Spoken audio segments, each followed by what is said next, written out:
It's a snapshot of what people love in this part of the country. Your team, your tradition, your heroes. Hurts to throw into the end zone. Sam, I am. The fair, the food, the family, the respect. And a football game you'll remember forever. Put the biscuit in the basket. Oh! The best day you'll have all year, shared with your worst enemy.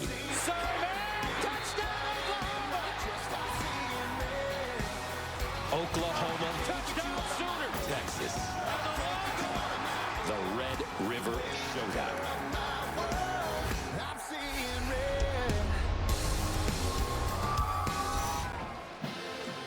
Welcome to the AT&T Red River Showdown on Fox as Oklahoma and Texas prepare to battle here in Big D.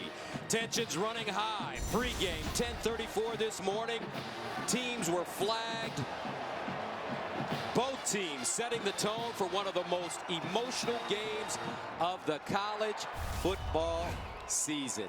Howdy, folks, and as you can see, we're fixing to watch a game today. I'm Gus Johnson, along with my main man, Joel Cladden. Welcome to Dallas. We're ready for Red River, yes, where anything can happen. I'll tell you what, this game is the most unique game in college football, and it's one of my favorite days of the college football season. We've got playoff implications, certainly for Texas. We've got Heisman implications for both quarterbacks. It's time to get down in Big D because the eyes of the college football world are upon us here in the Cotton Bowl. And what a great day for football. Zero humidity, folks.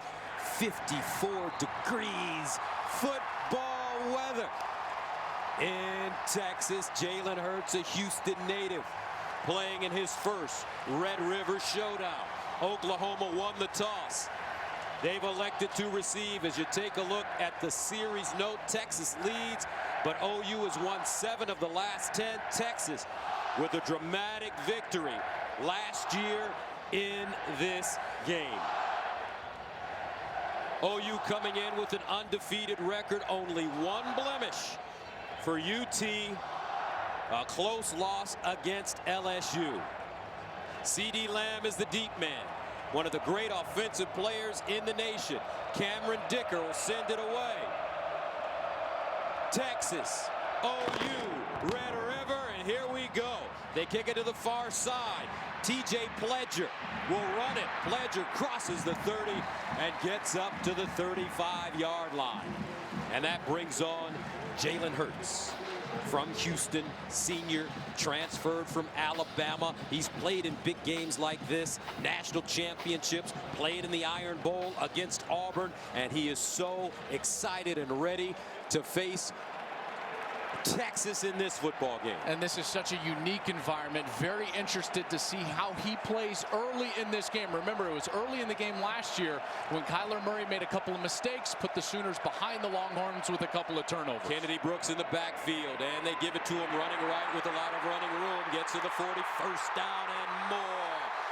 Kennedy Brooks, the redshirt sophomore from Mansfield, Texas, stopped by Jawan Mitchell after a gain of 23. Every defensive coordinator I talk to says the same thing about Oklahoma. They say the best thing Lincoln Riley does is the run game. They all talk about the air raid and the passing game and the explosiveness, but the most difficult thing to stop when you face the Sooners is this potent rushing attack. So a gain of 23, first down and 10. OU staying on the ground. Brooks once again. Kennedy Brooks did not play at Kansas last week after suffering a minor injury against Texas Tech the previous week. But he seems back and healthy here. And speaking of health, this Texas defense, Gus, missing 3 players out of their secondary, and that's a pass defense that has struggled mightily this year. 126th in the country out of 130 defending the pass, and they're going up against the most explosive offense in our sport. Kennedy Brooks, Jeremiah Hall line up in the backfield, and a quick flag. A little early movement on the left tackle. False start. Offense. Number 77.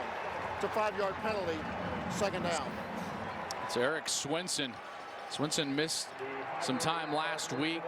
He had to be filled in for by R.J. Proctor, but now he is back. He is healthy. There was some speculation that he was not going to be able to go this week, but he is healthy and on the field, but a little early start on that last play. 2nd down and 11. Opening series for Oklahoma at the 44. And they'll run it straight ahead. This is Jalen Hurts who slides down. Jalen Hurts at quarterback. He has terrific size, and he leads this team in rushing. And he's such a great runner. I mean, he really is a slasher. You know, not like what Kyler Murray was. Murray was more explosive, in particular, like in short spaces. But Jalen Hurts is great between the tackles. And on a play like this, Gus, on a conversion opportunity, this is when you've got to be aware of the legs of Jalen Hurts. He's 6'2", 220 pounds, 3rd and 5 after the 6-yard gain at the 38. Out of the gun, Hurts steps up in the pocket, wants to run it. He has a 1st down and more. Stutter steps and finally knocked out of bounds after picking up 11 yards. Jalen Hurts showing the great legs already. You're going to get man-to-man defense, and as OU runs a crossing route from the left, watch how the left side of the field is wide open. Now Hurts can just take it right up the field, get the conversion. Easy read for the quarterback as he saw that defense fast flow all the way to his right. Jalen Hurts 31-2 as a starter, 26-2 at Alabama, 5-0 to start his career at Oklahoma. 1st and 10 of the 27.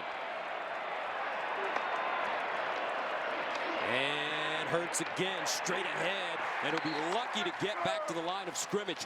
Graham, Taquan Graham and Brandon Jones defensively for Texas. This OU team, Gus, they are so good early. Lincoln Riley does a great job formulating the early first quarter game plan. They have scored 62 points in the first quarter so far this season. That is the top mark in the country, and you're seeing a quality drive put together here on their first series of the game. Lincoln Riley, one of the great coaches in America, and he turned 36 years old last month. 5th youngest coach in FBS. 2nd and 10 of the 27. Hurts firing to the far side. Bobbled and caught. Basquin and Nick Basquin hauled it in. 5th-year senior gained 17. Oklahoma moving and grooving early on. I tell you what's very interesting. Texas has gone almost exclusively with man-to-man defense on the outside, and when that happens, tackling becomes so important in those one-on-one matchups. There, Basquin was able to break the tackle of Deshaun Jameson and get the 1st down and create this early inside the 10 scenario for Oklahoma. 1st down and goal at the 10-yard line.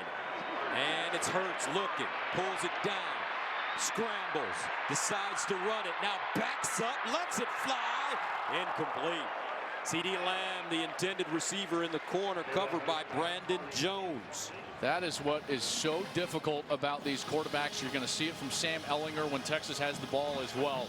Their ability to extend plays. Coach was talking about it in the pregame. Hurts right there. Texas does everything right defensively, and yet he's still able to get a chance at a touchdown late by extending the play out.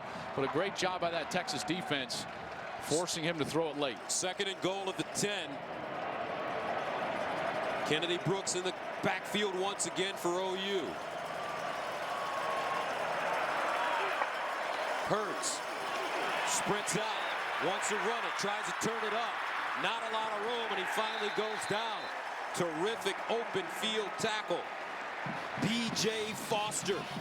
Now Foster, one of Texas's most ferocious hitters in the secondary, called out Jalen Hurts this week. He's not dumb, Foster said. When he runs, he's going to have to slide or he's going to get hurt. 3rd down and goal at the 9. Got to be aware of their best player. Their best player, number 2, CeeDee Lamb, in the slot at the bottom of your screen. Rambo is the wide receiver at the bottom. Lamb in motion. Hurts looks for CD in space. CD breaks it back. CD on his feet and knocked out of bounds around the 2.5-yard line. Chris Brown gets him to the turf, and Oklahoma has to make a decision. Yeah, and B.J. Foster, who is out there as the safety, trying to bring him down. He is down and writhing in pain. He's the one right there that kind of has that arm kind of tugged back when CeeDee Lamb spun around him as he dives and gets that ball all the way to the 1-yard line. What an incredible effort by CeeDee Lamb. And this would not be good for Texas if B.J. Foster has to miss any extended time. Again, they're already without 3 secondary players. Jalen Green and Josh Thompson, 2 corners. Caden Stearns, an incredible safety. And now B.J. Foster, who's another one of these young, incredible safeties, just a sophomore. He's missed 2 games this year with a hamstring injury. But it looked like he was grabbing up at his upper body when CeeDee Lamb, Gus, kind of wrenched that arm back when he spun him back to the inside. B.J. Foster picked off Austin Kendall, former Oklahoma quarterback, last week when they played West Virginia for the 3rd of Texas's 4 interceptions. Coach T, Tom Herman, and this is like an Urban Meyer mental game. Coach Herman coached for Urban Meyer at Oklahoma as his offensive coordinator. Coach Alex Grinch coached last year for Coach Meyer, the defensive coordinator for OU. Coach Beck. I mean, everybody coached for Urban Meyer. I think I'm going to be his running backs coach if he ever goes back into football. No. He's good on our desk. Okay. Let's keep him there. Okay. He's doing just fine. You know, see that left arm has that brace. Folks, that brace that you see on B.J. Foster's left bicep, that's actually attached to his shoulder pads and his shoulder so that his arm cannot get reached above the shoulder area. So that tells me that he's got some sort of issue with that shoulder. And that was the arm that got wrenched back around as CD was running for the touchdown, and Hurts is back on the field. Gus, OU 4th down, going for it here early. 4th down and goal at the 1. Oklahoma 3 of 3 on 4th downs this season. Trey Sermon, 6 feet, 216 pounds. With Hurts. Remember, Hurts has great legs. He'll run it to the right side on the move. Touchdown OU. CD for the TD.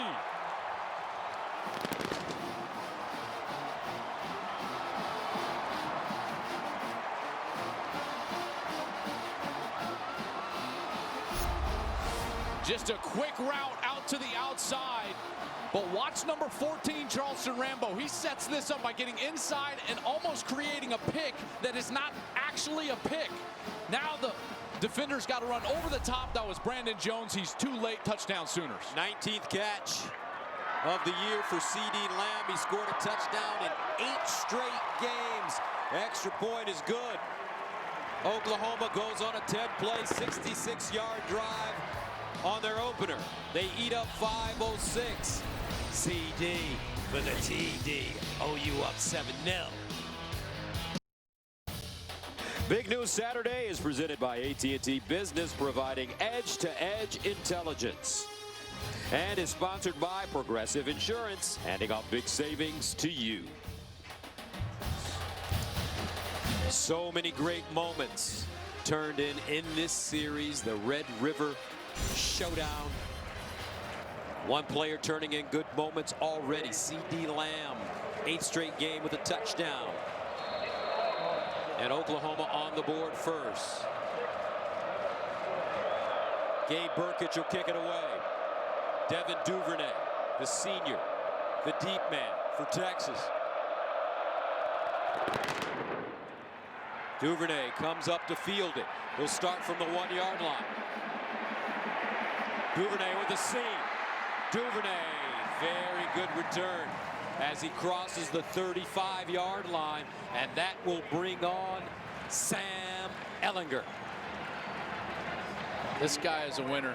He's a competitor, and he does not get the credit he deserves for his ability to throw the ball, in particular outside the numbers and down the field. And that's what I expect to see today early, is Texas threaten these secondary players from OU with the tall wide receivers on the outside. Sam Ehlinger, 6'3", 230 pounds, a junior from Austin, on 1st down at his own 32. Ehlinger fires it out wide. Duvernay, and Duvernay chopped down. Great open field tackle. Turner Yell. Delarian the sophomore from Hempstead, Texas. And this Texas offense is going to get one of their main weapons back today, Colin Johnson. We talked about it earlier in the pregame show. He's back after that hamstring injury. Again, they will go down the field to Colin Johnson all the time today. A loss of 2, 2nd and 12. Ellinger underneath. Duvernay again. Whoa! I don't know if that's a face mask, but he got grabbed around the head by Kenneth Murray. No flag on the play. Wow, no flag. Where is that left hand? Tell you what, that is a pretty good no call. That hand is on the jersey under the face mask. Now remember, it touched the face mask. It's not just the face mask. If you pull the helmet or any part of the helmet, that can also be called, but they deemed that that hand was lower than the face mask and the helmet itself. 3rd down and 12 of the 30. Empty backfield for Ellinger. Sam under pressure. Ellinger sacked. All right, how about this Alex Grinch defense? Neville Gallimore getting to the quarterback. Texas 3 and out. There was one question about this team coming into this season, and really for the last couple of seasons. It has been, can this defense improve to a level where this offense can go and compete for a national championship? The offense has been the best in the country for 3 straight years. The defense is trying to answer and pull their own weight. We find out today if it's the truth. And on the first series, it certainly was. So Texas will have to punt it deep.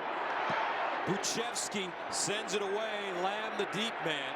And C.D. Lamb makes a first man miss and gets clobbered at midfield. Woo! 36-yard punt. 6-yard return. A lot of hard hitting going on already. Time now for Progressive Insurance Game Flow.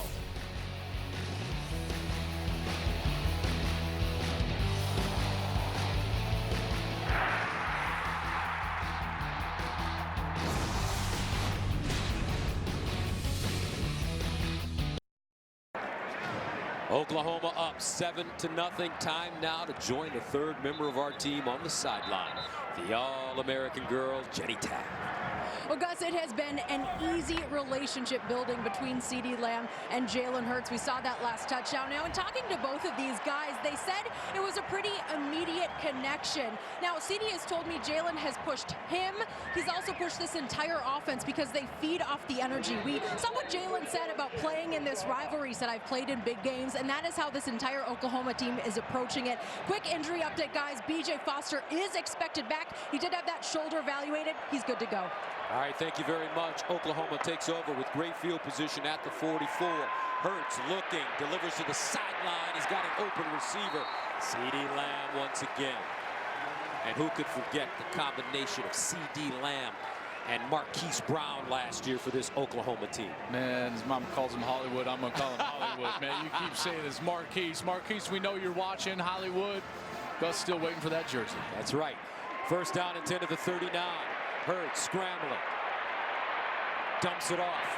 Kennedy Brooks, and he'll be tackled behind the line of scrimmage by Chris Brown. Now, Texas has made an adjustment. That entire first series, they went with man-to-man coverage in the secondary. Now they've gone to a zone coverage, trying to get in front of Lincoln Riley as a play caller. That's something that defensive coordinators always talk about. Is it's hard. You start chasing Lincoln Riley, you're chasing his plays and his concepts, and then he's ahead of you and you can never catch up. So right now, Texas trying to change it up with Todd Orlando, the defensive coordinator, and get in front of Riley as a play caller. Trey Sermon, T.J. Pledger in the backfield, play action. Hurts off his back foot, and that ball is caught. Charleston Rambo, the redshirt sophomore from Cedar Hill, Texas. He has the potential to be the next great receiver at OU. Boy, what great ball placement. That was tough to see if he actually got in with that left foot, because he was kind of in between steps. But it does create a scenario here where Jalen Hurts. The previous plays under further review. Yeah, they're going to take a look, and I'm not surprised, because that was awfully close on the sideline. And it's certainly a big catch, because Gus, as I always talk about, you know, 3rd and 5 looks like, boy, that's tough to tell. You'd always rather have 3rd and 5 What a great look here. This is the camera on the hat of our linesman. What an incredible look right there. And that foot clearly inbounds. What control. I tell you what, the ball placement, you see him dip down sidearm like he's a shortstop turned in a double play. Jalen Hurts from the pocket. And Rambo with great body control and the awareness of where his feet are to catch the ball with his hands, concentrate, and get that left foot down in the field of play. And Rambo burst onto the scene against Alabama in the college football playoffs when he caught 3 balls for 74 yards, including a 49-yard touchdown. Charleston has 3 100-yard receiving games this season. And he was really the impetus for why Lamb had such a big day against Texas Tech. After further review, the ruling on the field is confirmed. It is a catch. You can see Mike DeFee has continued his hard work in the weight room. He's jacked. You ain't lying. And when you know you're going to have an emotional game, send the guns in. That's it. Guns. 3rd down and 5 at the 34 for Oklahoma. You went with guns up. I like it.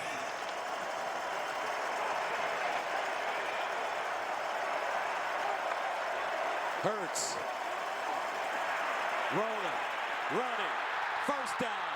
Hurts still on the move and down at the 13. Lost it after a 21-yard gain.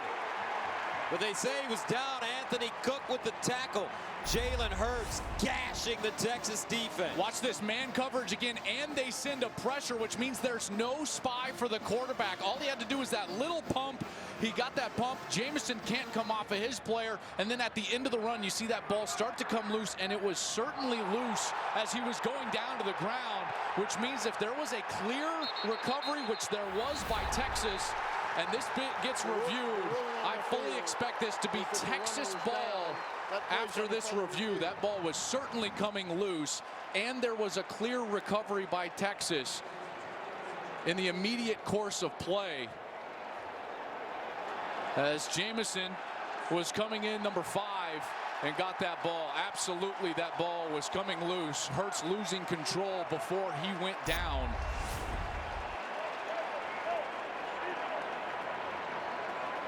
No doubt about it. Anthony Cook came in with the initial hit, number 4, helmet right on that elbow. The ball starts to come loose. There he loses control. No body part yet on the ground. And then Jamison right there for the immediate recovery, Gus. Oklahoma has turned it over only 4 times this season. 2 fumbles and 2 interceptions.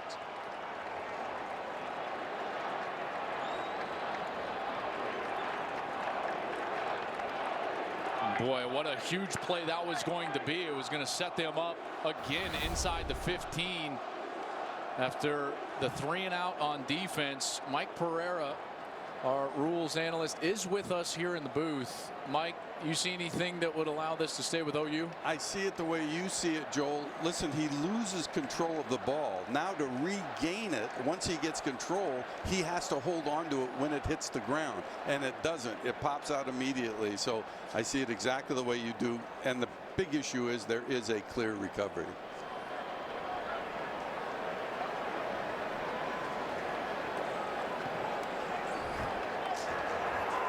After reviewing the play, the ball came loose prior to the runner being down. It'll be Texas's ball at the 7-yard line. Please set the game clock to 6:20, 6:20. Texas continuing to force turnovers. 4 picks last week against West Virginia. They force a fumble here in the first quarter against Oklahoma. Longhorns with the football when we return. Postcards from Fansville, sponsored by Dr. Pepper, the official drink of Fansville, the legendary Cotton Bowl, a.k.a. the house that Doak built. Doak Walker, due to the immense crowds that SMU running back drew during the late 40s. 1st and 10 at the 7. After the turnover, Texas is Keontae Ingram running the ball. He's been dinged up, but back in the game right now. And this Texas team needs a little positive momentum on this series. They've got to move the chains, not just for field position, but also for their confidence. When you're backed up like this inside your own 10, the goal of a series like this is get 2 first downs, get out from the shadow of your own goal line so that you can punt the ball and reestablish the field position for the rest of the quarter. After the 2-yard gain, 2nd and 8 at the 9. Ehlinger throwing it underneath and caught. Duvernay. Devin Duvernay, the senior. And it's interesting, coming into this game, CeeDee Lamb had 18 catches. Duvernay with 45. Duvernay is such a good player. He's always open, leads the nation with those 9 catches a game. First down and 10 to the 18. Ehlinger. And incomplete. Keontae Ingram took his eyes off the football. Kenneth Murray in coverage. And when they need a first down, they go to Duvernay. He is our one to watch, sponsored by Credit One Bank. Devin Duvernay, those 9 catches a game, 463 yards, 4 touchdowns. He leads the country with those 9 catches a game. And Gus, he also on 3rd down has 15 catches just on 3rd down alone. That also leads the country. Recently named the 6th team captain.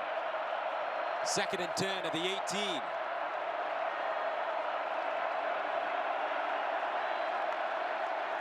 Option. Ehlinger keeps it. Ehlinger, nice feet.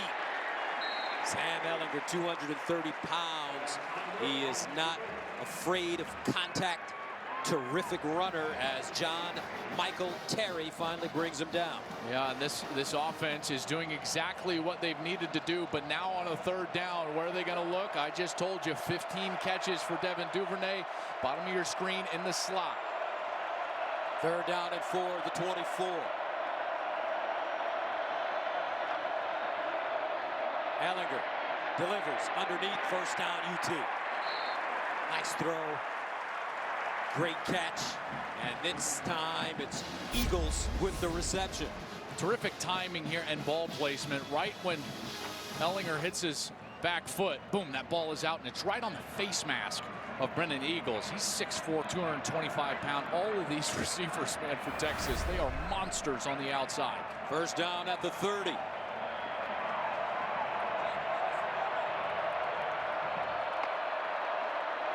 Play fake. Ehlinger steps into his throw and delivers a dart. Colin Johnson. Look at the run after the catch. All 6'6" of him. Kenneth Murray had to track him down from behind after a 22-yard gain. I love how Ehlinger first has time to work in the pocket, but then as he is reading this field, he gets the safety to move in the middle of the field, and then right there, boom, he's got his eyes right on Colin Johnson, and he's able to throw that ball on time and on target, and it allows Johnson the ability to run after the catch. First down to the 48. Texas finding some rhythm now, and they'll swing it out. Duvernay looking for room, and Duvernay taken down again by Turner Yell.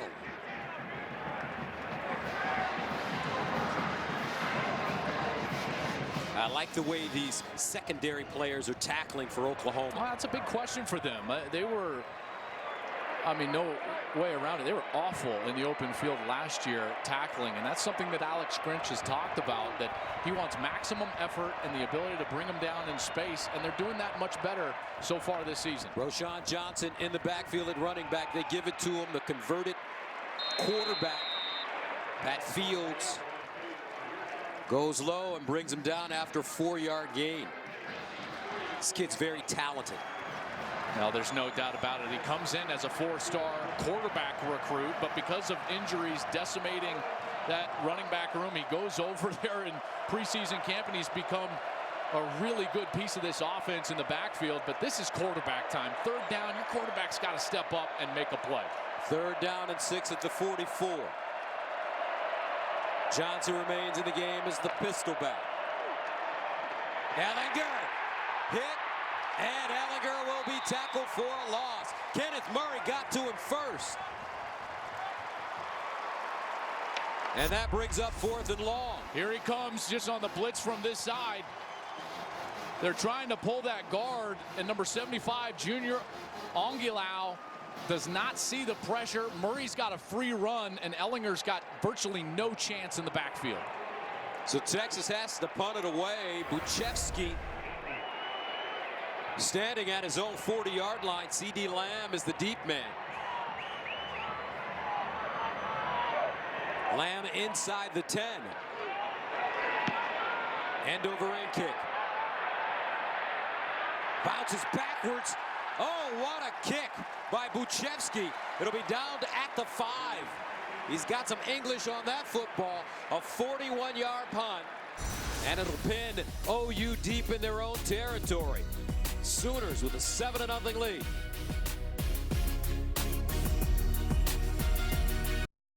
Big Noon Saturday is sponsored by the Ford F-150, built for tough.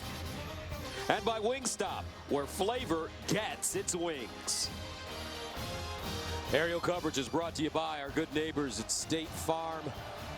This stadium has hosted every Texas OU game since 1929. The Cotton Bowl in Big D.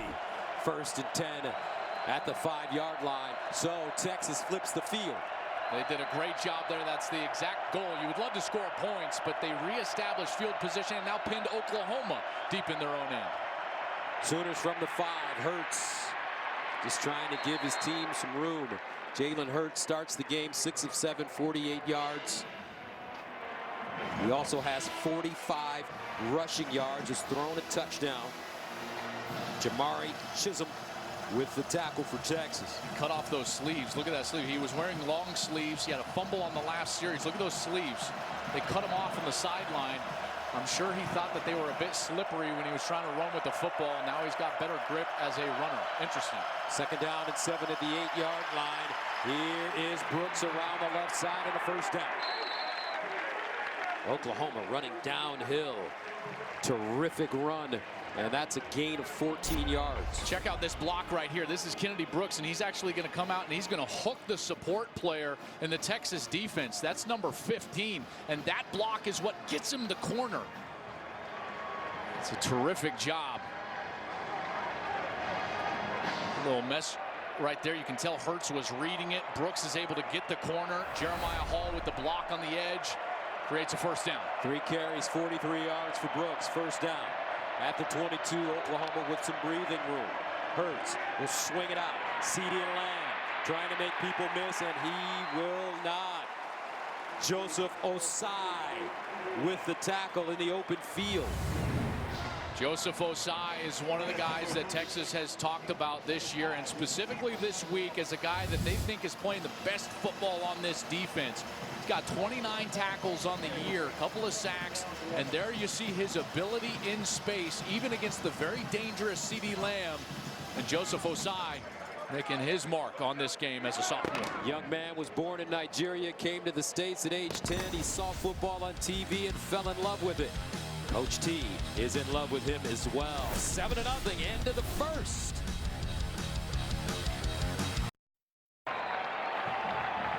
Welcome back to the AT&T Red River Showdown on Fox. Start of the 2nd quarter, Oklahoma on top 7-0. Gus, Joel, Jenny, and Mike Pereira with you. 2nd down and 11 at the 21.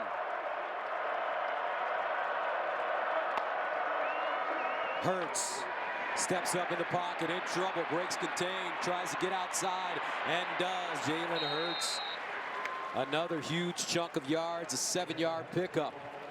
Brandon Jones defensively for Texas. And again, that zone defense now for Texas, when they've run man-to-man coverage and Hurts gets outside of the pocket, extends the play, and creates, he has gashed them in the run game. So that has forced Texas to play zone. Look for OU now to try to get over the top and get down the seams of the hash marks of the middle of the field. 3rd down and 4 at the 28-yard line.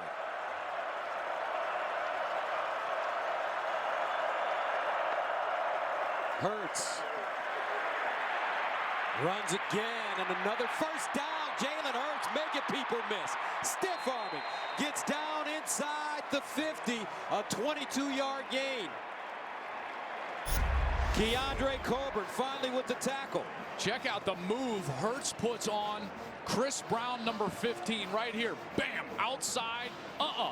Gives him that left leg, takes it away, gets back inside, and creates a first down. Look at that dead leg right there. Jalen Hurts, that slashing style runner where every cut, Gus is vertical and up the field. Plant and go. That's why he's so dangerous in the open field. First down and 10 at midfield. They'll run it. Pledger returning after a hand injury. And all these running backs for Oklahoma, they don't get a lot of carries, but when they do, they're effective, averaging over 7 yards per carry.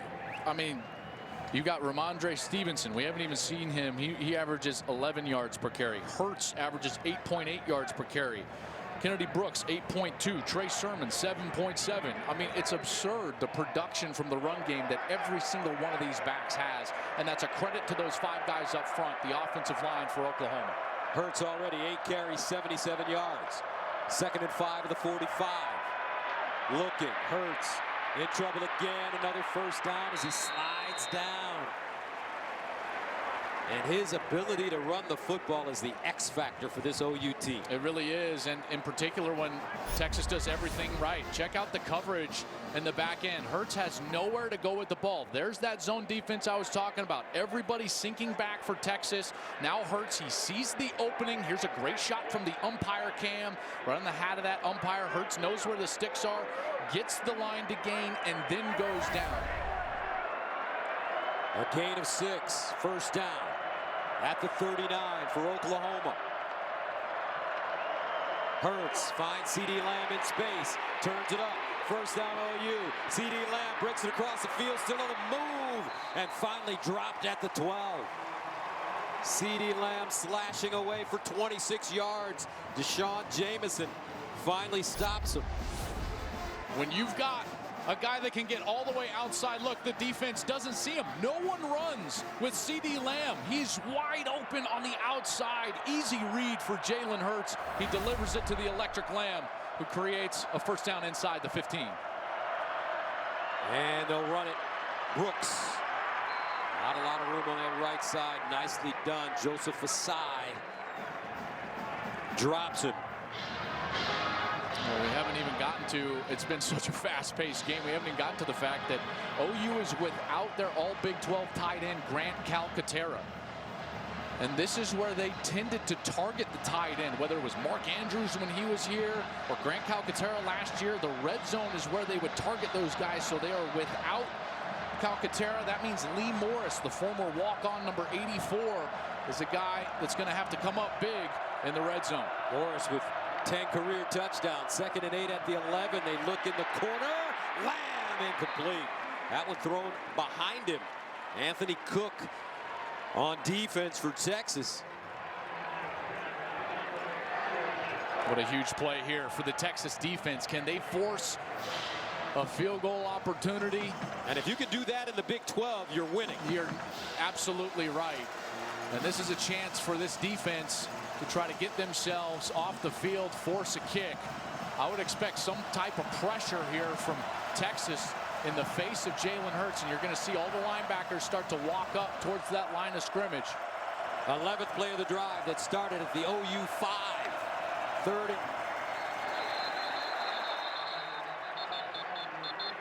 Texas called a timeout before that flag was thrown. Todd Orlando was asking for a timeout very early on the sideline. Texas takes his first timeout. And they'll get it. 7-0, Oklahoma leading and threatening. Wendy's is here at the Red River Showdown, serving fresh, never frozen hamburgers to hungry fans. Enjoy your game day meal with the Dave's Double from Wendy's, official hamburger of NCAA college football. We got you. 3rd down and 8 at the 11. OU with 204 yards and a little over a quarter. Yes, I think you're going to know whether Lincoln Riley would go for it on 4th down or not based on this play call. If they run it here, he's trying to get within 2 or 3 yards to go for it on 4th. If they throw it, he'll likely kick a field goal if it's incomplete. Here's Hurts under pressure. Hurts taking his time, throws, intercepted. Texas has it. Chris Brown, second turnover of the game, and that Texas defense bending but not breaking. Brandon Jones.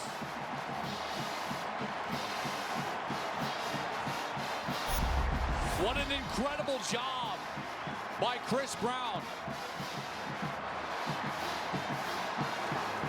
And it's actually Jones who comes off of his wide receiver late and gets back across the middle. The ill-advised throw from Hurts. Throws late back across the middle of the field. And there's Jones, the senior, the leader of this defensive secondary. The stable one, the guy that they have said has been flying around making the most plays in the secondary of anybody. He makes a huge one there. So Texas takes over at their own 10. And they'll run it. Johnson picks up a couple. And what's the difference in this Texas defense this season? They're forcing some great turnovers. Well, they've got some great athletes back there. And, you know, turnovers a lot of times are a matter of effort. And it certainly was there. Ehlinger flips it out into the flats. Johnson, and he's wrestled down at the line of scrimmage. Kenneth Murray. How about Kenneth Murray? Check out this reaction. Watch Kenneth Murray just sprint from his linebacker spot. Immediately when you see that back go out, he's going out there and boom, wraps him up in the open field and creates that great play on the outside. This guy is fast and one of the best tacklers in the country. And now they've got a great chance to force Texas into a punting situation. Kenneth Murray, preseason Big 12 Defensive Player of the Year. 3rd down and 10. At the 10, Ehlinger, empty backfield with time, delivers, and caught for first down. Colin Johnson, they love having him back. A 14-yard gain for the senior from San Jose, California. And I love how Colin Johnson forces the defensive back to turn and run, and then as soon as he flips his head, boom, he just drops out of it, creates a massive amount of space, and he's there for an easy completion and an easy conversion. Parnell Motley covering for Oklahoma, 1st and 10 to the 24. Rashawn Johnson, the freshman, in the backfield with Ehlinger. You get the feeling that Sam's getting ready to let this football fly.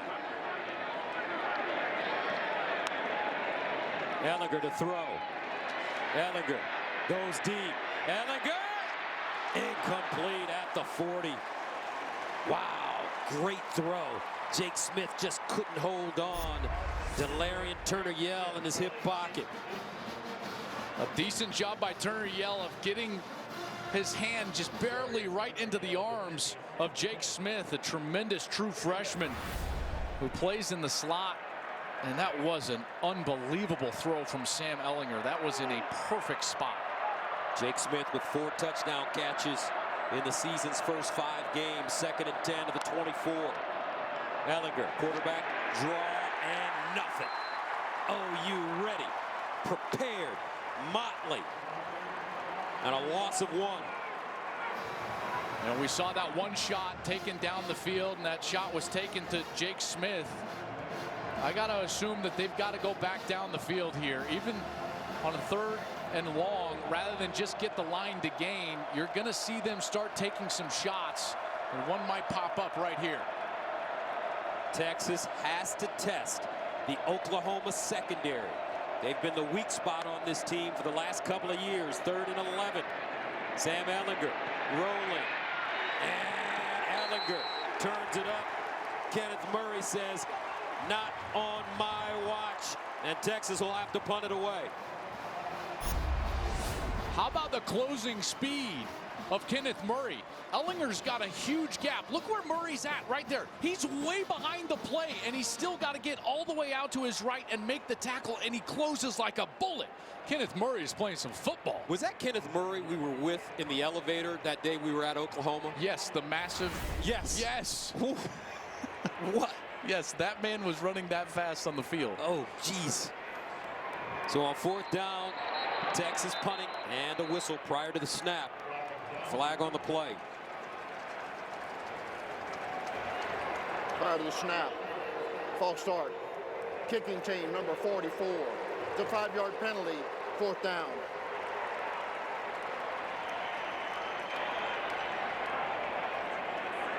Tom Herman, 43 years old, 3rd year at Texas.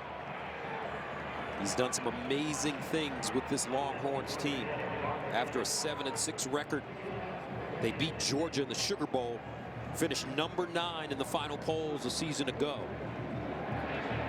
Disappointed in their loss to LSU, a game they feel they should have won.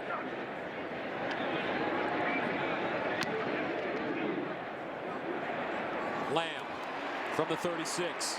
And he's upended at the 41-yard line. Great special teams coverage by the University of Texas. Montrell Estelle with the special teams tackle.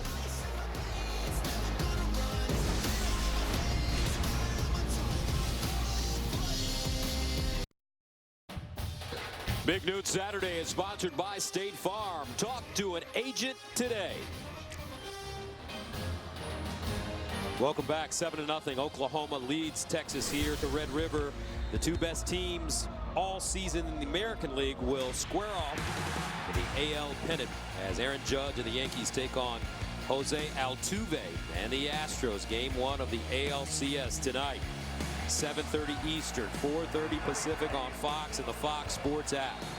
Yankees look pretty good, don't they? They do, and they got quite a lineup, but they're going to go up against 3 of the best starting pitchers, at least in one rotation in all of the major leagues. They faked the reverse, and Texas was ready. Stevenson running, but Anthony Cook chops him down for a loss of 6. What a great tackle in the open field. A little bit of that fake like you called. And Ramondre Stevenson, he comes in at about 235, 240, and so Cook has got to go low, and he does a great job of wrapping that outside hand around the knees and tripping up Stevenson and getting him on the ground. 2nd down and long for Jalen Hurts, who's turned it over twice already in the first half. Hurts riding his running back straight ahead and is tackled from behind at the 45. I'm really interested to see how Jalen Hurts reacts here as he faces really the first adversity of his season and his career at Oklahoma. 2 big turnovers, now a big 3rd down. He's got to make a play. Can Texas get off the field is the question. 3rd and 7 at the 45.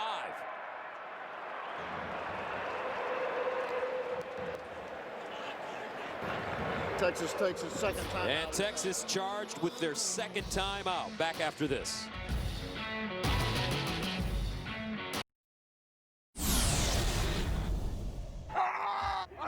Everything that you got. Your life has changed forever.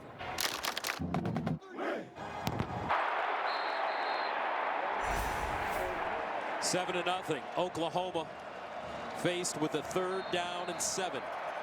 At the 45, they're 2 of 5 on 3rd down conversions. Trey Sermon in the backfield with Jalen Hurts. Hurts lobs one up, incomplete. CeeDee Lamb, closest man to the football, but there is a flag on the play at the near side 46.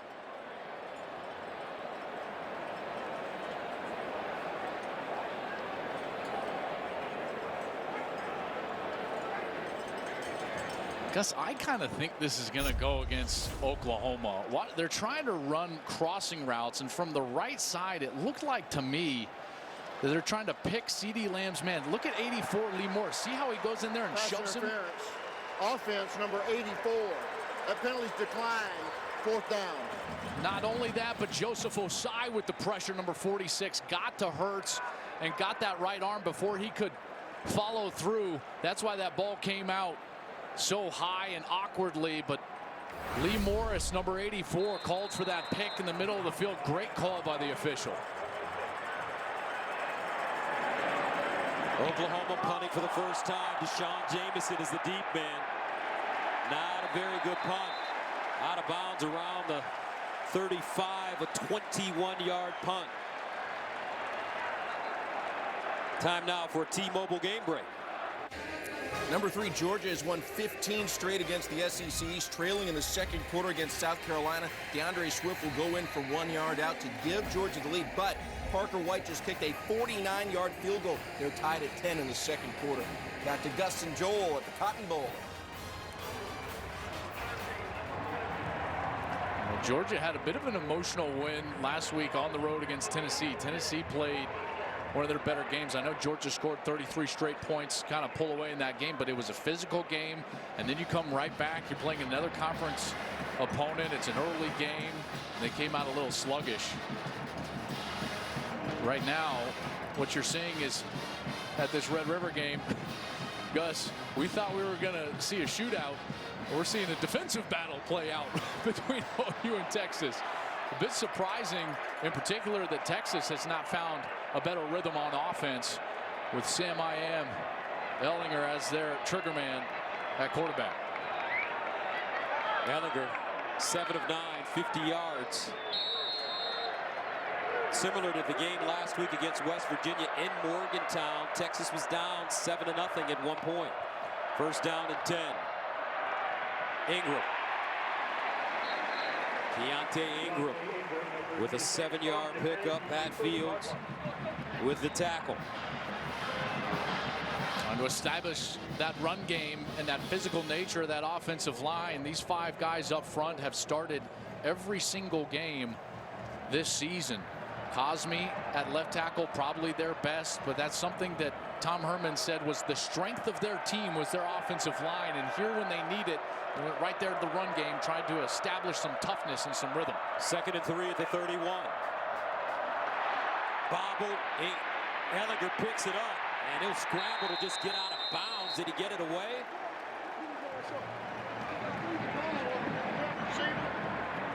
He just tried to shovel it out of bounds in the vicinity of a receiver. This is something that their center, Zach Shackelford, has struggled with all season long against LSU. The snap always going to the left, or excuse me, to the right of the quarterback. The flag has come out. Looks like they're going to... was outside the pocket. However, the ball he threw did not get to the line of scrimmage. Therefore, it's intentional grounding. Lost it down at the spot of the foul. 3rd down. Sam tried to just flip it, Gus, like you said, kind of shovel it forward. But remember, even when you're outside of the pocket, it's got to get back to the line of scrimmage. That blue line is the line of scrimmage. Here he is running and just kind of flips it. And it went out of bounds well before that line of scrimmage as Kenneth Murray was giving chase to Sam Ellinger.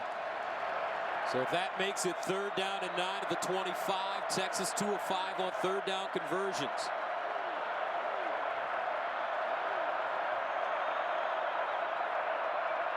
Four-receiver package for Ellinger. Ingram in the backfield.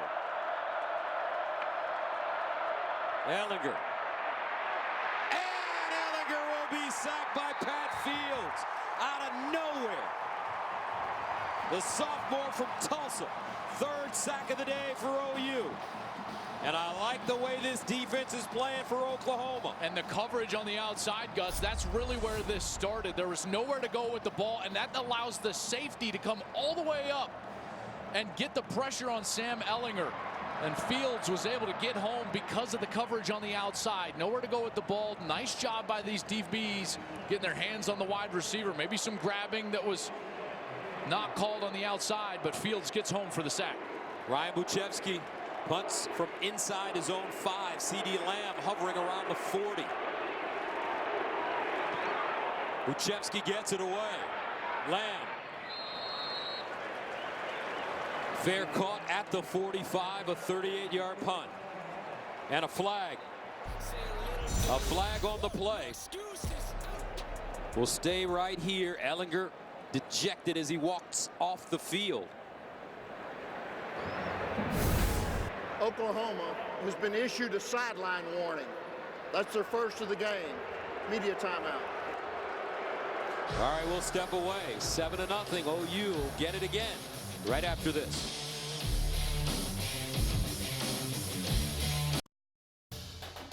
Big Noon Saturday is sponsored by the all-new crew-ready Cadillac XT6. And by Allstate. Are you in good hands? Texas State Fair, what an event this is, folks. If you ever have a chance to come to Red River, hang out at the Texas State Fair, eat a turkey leg. Didn't I see you eating a turkey leg yesterday, Joel? Well, there might have been a fried Snickers in there Fried as well. Snickers. Love it. First down and 10 at the 45 for Jalen Hurts, who's turned it over twice. A fumble and an interception. OU with great field position at the 45. Stevenson in the backfield. They give it to him. Slashing ahead. Tripped up as he crosses the line. Stevenson will gain a couple on the play. Should have been more. He was actually tripped up by his own guy, Marquise Hayes, the guard, 54, who was pulling around. Stevenson wasn't quite patient enough and tripped over his back heel. He would have gained 4 or 5 yards. 2nd and 8. Hurts sliding, delivers. Hurts caught. CD stays in bounds. A little jitterbugging, and he gets to the 30-yard line.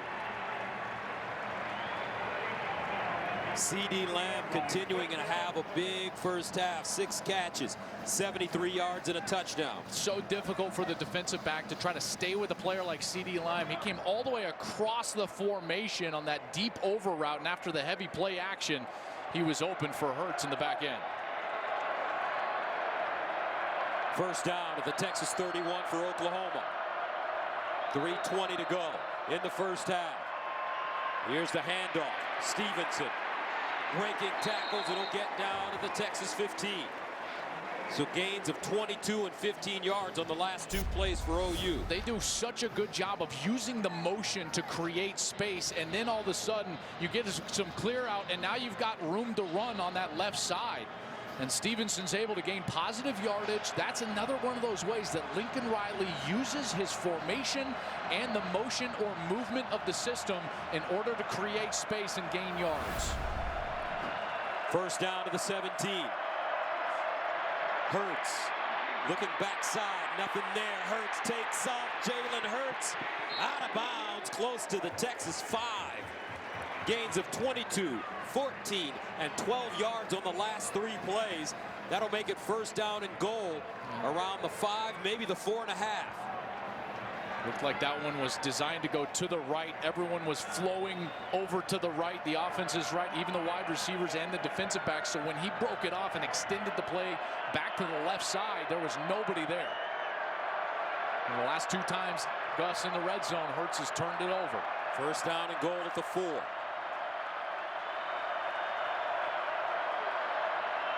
Hurts sprinting out to his right. Changing, Hurts. And he'll throw this one into the stands. Pressure by Joseph Asai.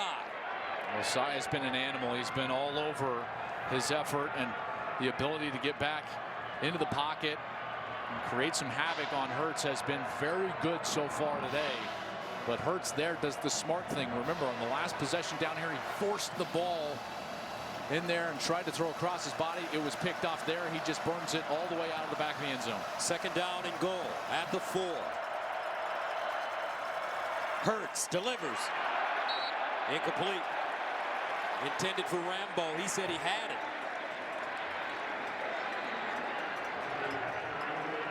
Trying for that quick out in front of the DB, Jamison. This is a great look right here. No, clearly hits the ground without control. And now another 3rd down. 3rd down and goal at the 4. The ruling on the previous play is an incomplete pass. And they'll that take a play's look. under further review. There's no reason to stop this for a review. The first look that we had was clearly conclusive. Well, there is one reason to take another look at it. We get another opportunity to take a look at Mike DeFee. Obviously, he's been working on the biceps, triceps, shoulders. And with that in mind, we've got our main man with us in the booth today, folks. Mikey rule books. Mike Pereira. Mike, what do you think of this? Incomplete pass, Gus. Mikey rule books, I like that. The rule book would say here that he really didn't control the ball when the ball hit the ground. Then it popped out of his hand. So, again, I think a great call on the field that it was incomplete. Watch that left hand come off the ball there, and he has to re-grip it with the right. So, to me, right call on the field, and it should stay incomplete. That's right. Mike Pereira knows both books, the college book and the NFL book. That's why he's just Mikey rule books. There you go. The ruling on the field is confirmed. It's incomplete pass.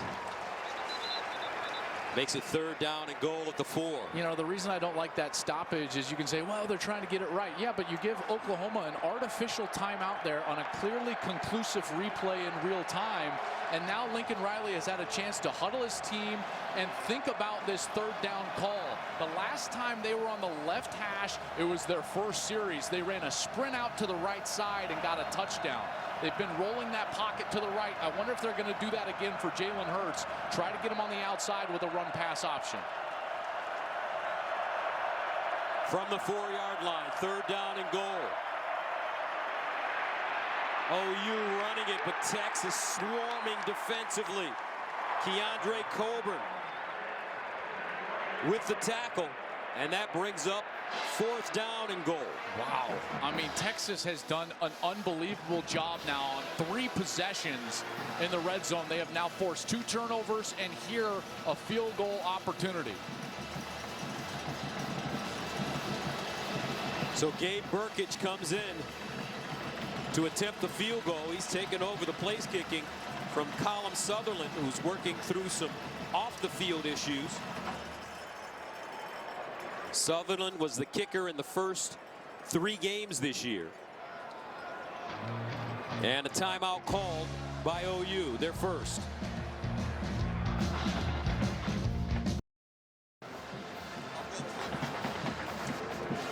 All right, big play coming up here for Coach T and the Longhorns, trying to get off the field with 3 points given to Oklahoma or less. I mean, it would be a huge win. I mean, Oklahoma has already forfeited, let's say at a minimum 6 points in their previous 2 red zone turnovers. You got to think that's at least field goal range in both of those. Now Texas comes up with a big 3rd down stop, and it looks like OU is going to stay with their kicking team, and they will for the field goal attempt. What a huge win for Texas here. Now, after a timeout like that, though, you got to be aware of a fake. You cannot just rush out of your lane and allow a tight end to get open in the end zone. Got to be aware of the fake here for Oklahoma. Chip shot for Burkich, 19 yards.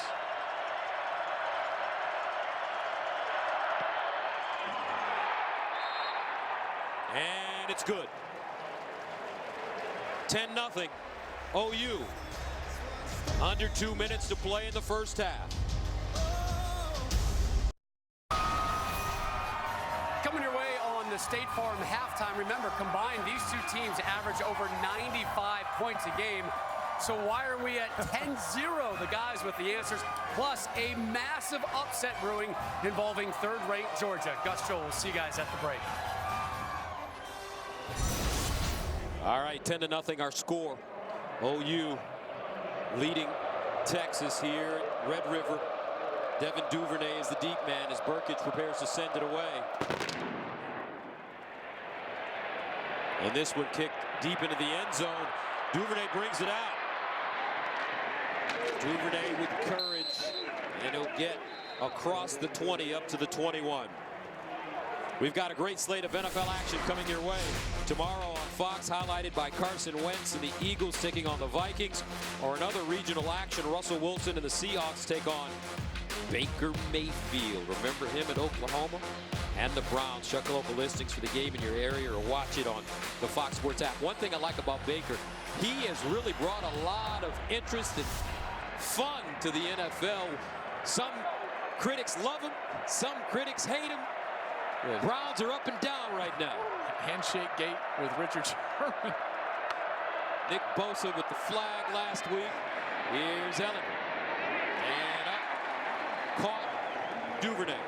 Yeah, great play there by Duvernay. That ball a little high, but he was able to go up the ladder and get a foot back down after making the catch. And this is a huge series here, not just because it's a 2-minute situation, but also Texas is going to get the second half kick. So this is a bit of a 2-for-1, if you will. If you're, part of that nomenclature with the NBA, you can go down here and score and get the ball right back at a halftime. No timeouts for the Longhorns. First down to the 39. Ehlinger breaks contain, cuts it back, and Sam Ehlinger gets to the 45. John Michael Terry with the tackle for Oklahoma.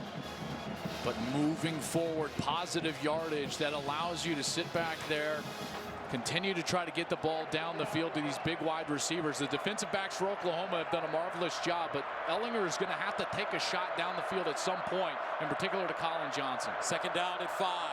They run it left, Duvernay. And Duvernay picks up a first down as he gets inside Oklahoma territory. Jaden Davis stops him. Texas has no timeouts. They've got to be aware of where the football is. If they complete the ball in front of the first down marker, they've got to hustle up to spike it. First down at the 49. Low snap handle. Ehlinger breaks a tackle and is dropped behind the line of scrimmage. Ronnie Perkins. And they've got to hurry. They're taking way too much time here. The wide receivers just jogging back. This is the problem with no timeouts. Got to get the ball across the line to gain for a first down. Second down and 11 at midfield. Ehlinger setting up, looking, nobody open. Ehlinger runs it, flags down.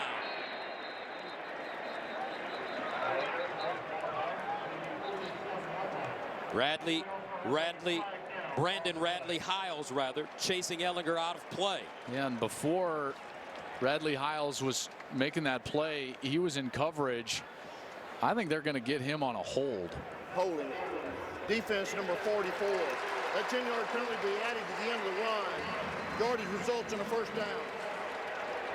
I mean, that was a huge play. Watch Radley Hiles. He's in the middle of your screen right here working against Duvernay, and he grabs a hold of him, and then he just starts pulling on him right there. An easy flag for the official. Ehlinger had nowhere to go to the ball, partly because of that hold. It was a tough camera angle there because you didn't see him actually pull. He absolutely pulled on his jersey and held him off the line of scrimmage.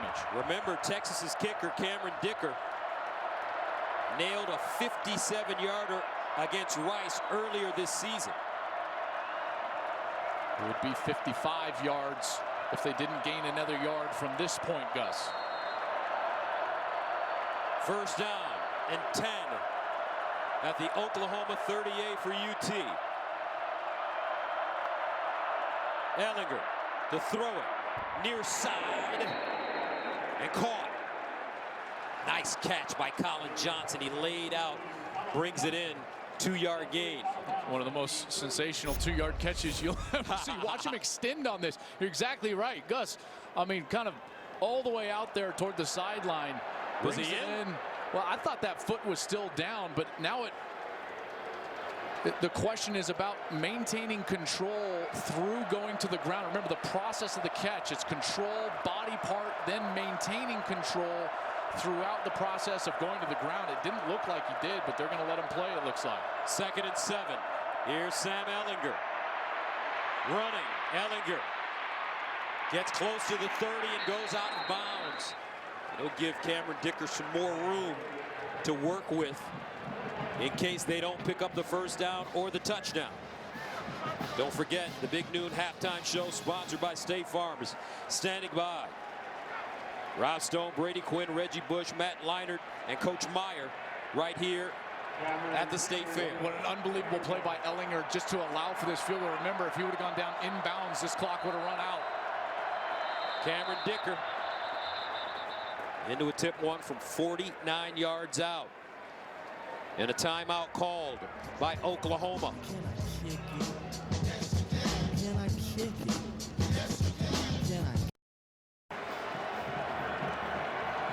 10-0 Oklahoma. Cameron Dicker, who could forget his performance in this game last year with the game-winning field goal. Into attempt one now from 49 yards away. And another timeout. That one would have been good. Snap. Oklahoma. Lincoln Riley will make second timeout of the half. Cameron Dicker think about it. Sophomore from Austin, Lake Travis. He's certainly been good. And if you can play football in Austin, you go to Lake Travis. That's the truth. A couple of players have come out of that place. Gosh, they're such a good program. There's no doubt about that. 4 of 6 on the season, Gus, and his 2 misses have been from that 40 to 49 range, which this is it. And we saw this last week. Quinn Nordine from Michigan made one while a timeout was being called from deep, and then he came out here and in live game action missed it to the right. Dicker's miss is to the left. He's a hook player. He draws the ball from the right to the left. From 49 yards away. And Lincoln Riley will use all of his timeouts.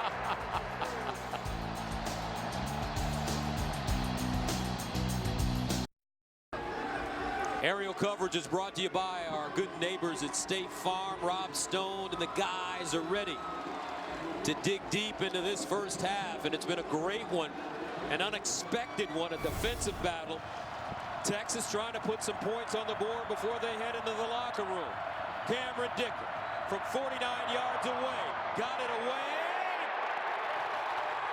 Dicker, the kicker, is back. OU, Texas, 10-3 at the break.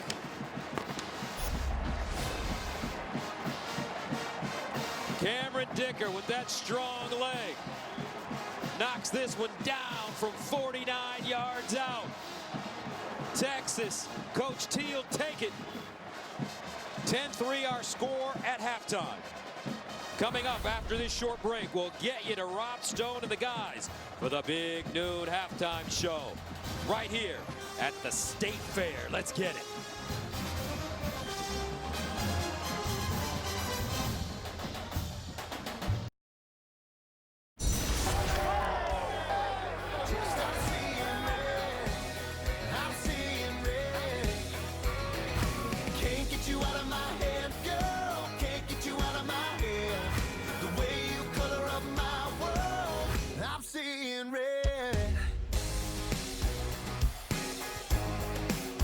Welcome back to the Cotton Bowl. The Red River Showdown on Fox. We're ready for the second half. Close game so far, 10-3. Oklahoma on top of Texas. Gus Johnson along with Joel Klatt. Whoa! After last year. I know. 10-3. What are we watching right now? We got defense going on at the Red River Shootout. I tell you what, I wasn't expecting this. I know you weren't. We talked about it all week long about what we expected these offenses to do, but it was really the defenses that shined early in this game, save for that first possession. Let's look at some football insights presented by AT&T Business, edge-to-edge zone where intelligence covers every edge of the field. And it was this play that got us our only touchdown. Jalen Hurts to the right, great pick by Rambo. Creates the 5 yards of space. CeeDee Lamb does a great job running flat. And that's a touchdown for the Sooners. But then it was the turnovers. Oklahoma's defense coming up huge with a couple of turnovers. And then Texas defense with turnovers. OU defense then coming up huge with the sacks, the tackles for loss. And they have been doing a great job. OU has run 23 plays in Texas territory. UT has only run 7 in Oklahoma territory. That's how good OU's defense has been playing so far today, giving up only those 3 points, Gus, right before the half. As we take a look at our Geico stats, those rush yards for Oklahoma, 165, only 12 for Texas. And that was in first half really dominated by Oklahoma, save for those turnovers forced by the Texas defense. So Texas will get the football to start the second half. Devin Duvernay is the deep man. Burkich kicking off for the Sooners.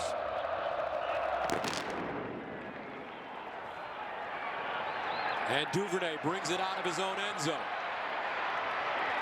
And he's corralled and driven backwards as he crosses the 10. Ramondre Stevenson with the tackle on special teams. Let's go downstairs to Jenny.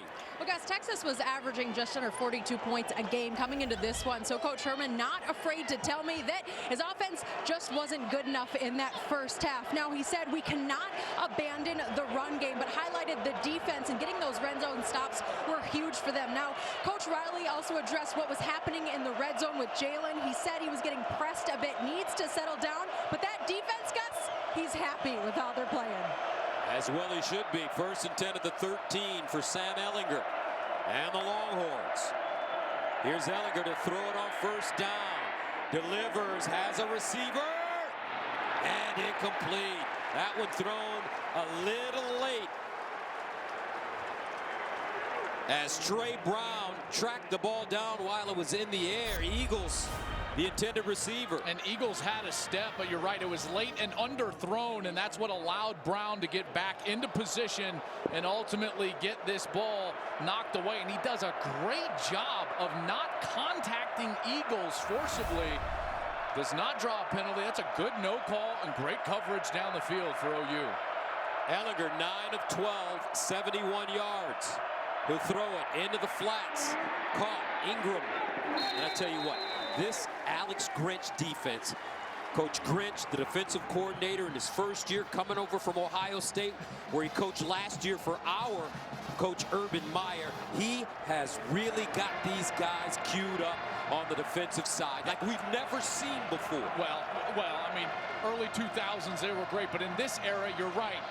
And this has been the defense and the difference, Gus, on 3rd down. Last year, 118th in the country. They came into today's ball game 5th in the country in 3rd down defense. Let's see if they can get off the field again. 3rd and 7 at the 16. Ehlinger scrambling. Ehlinger steps up. Ehlinger looking for the 1st down, and he has it.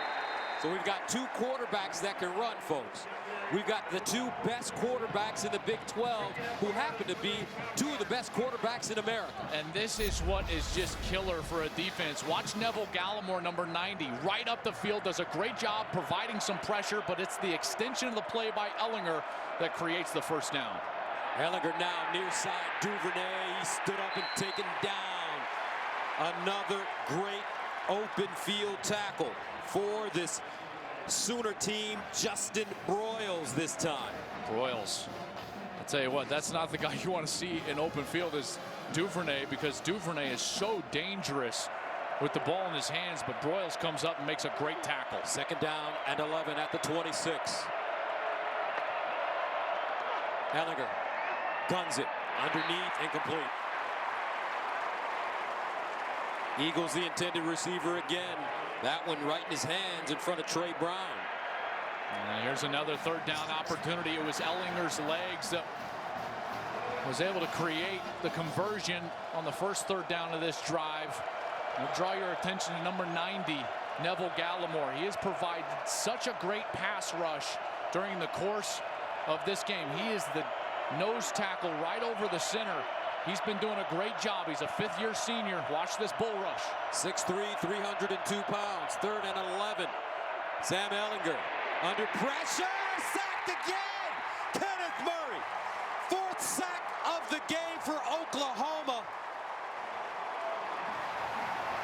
And in order to beat Alabama, in order to beat Clemson, this OU defense had to get better, and they are looking better right now under Alex Grinch. Gallimore, the nose tackle, he brought the center across, and Murray comes around and screams in from the inside. This is the exact pressure that they struggled with against LSU, and again here today. So the Longhorns send it away, takes a bounce. CD Lamb grabs it, stays on his feet, and is taken down at the 35, a 48-yard punt, a loss of 1. 10-3 though. OU. Here comes Jalen Hurts and the Sooners on offense right after this.